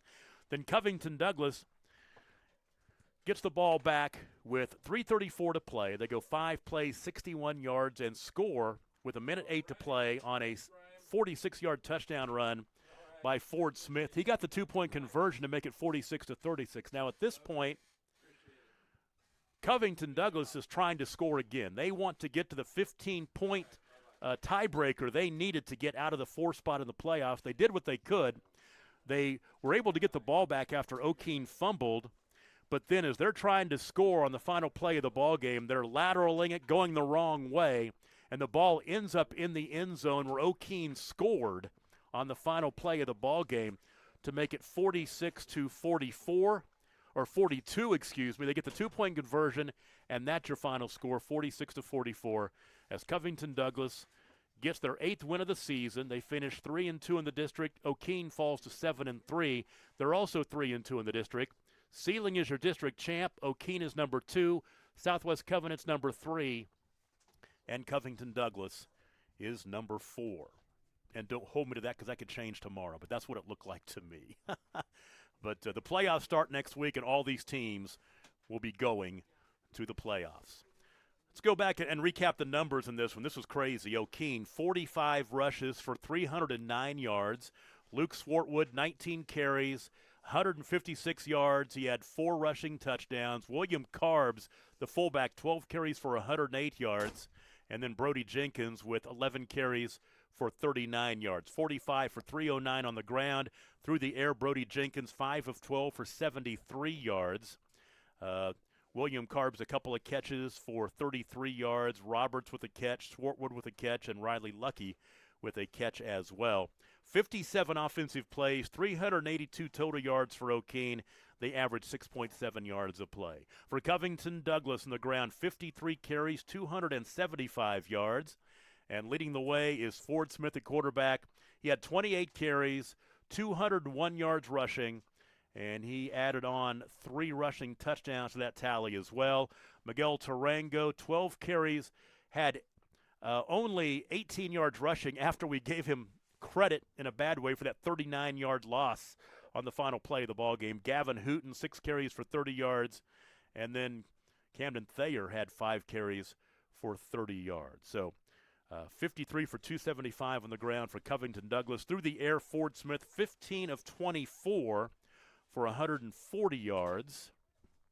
77 offensive plays, and I got to say, Miguel Tarango had 7 catches tonight in the ball game. Camden Thayer with 3, and Derek Doherty had a 7-yard touchdown reception as Ford Smith did throw that 7-yard touchdown pass. So 15 of 24 for 140 yards, 1 touchdown, no picks, 77 offensive plays for 415 yards. They averaged 5.4 yards a play. Whew, take a big sigh of relief. We got through that one. What a game it was. We thought it would be a good one, thought there'd be a lot of points scored. We were not wrong. We made a good call coming down here and picking on this one. And Covington Douglas, an 8-win season for the Wildcats and a nice win for Brian Smith. That's his 151st career win in his 22nd year at the helm here at Covington Douglas. And that is the second matchup of the in the series between these two teams. Covington Douglas leads the all-time series, now 2-0. Okeene falls to 7-3, 3-2 in the district. Tanner Allen, in his first year at the helm at Okeene, his career record falls to 40-9 after 3 seasons at Winoka.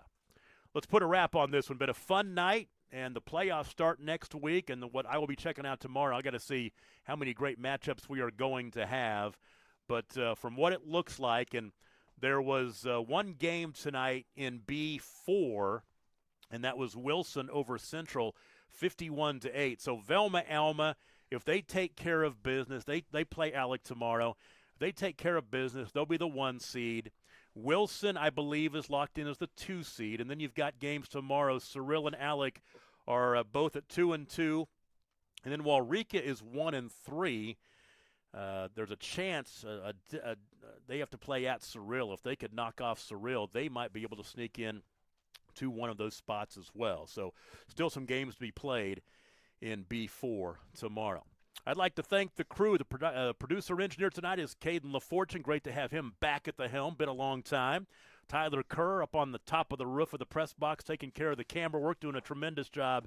And, of course, Adam Dieselhorst by my side. Who knows where the heck we will be next week. I know we're going to have a playoff pick'em show coming up sometime, so we'll get a chance to get our picks out there. Be looking for that next Thursday or so on Squirtle, on the Squirtle website, squirtle.tv, squirtle.com. That will all be there. Once again, final score for the final time. Tremendous ball game. 46-44, Covington Douglas knocks off Okeene in the final game in B3. On to the playoffs. Good night, everybody.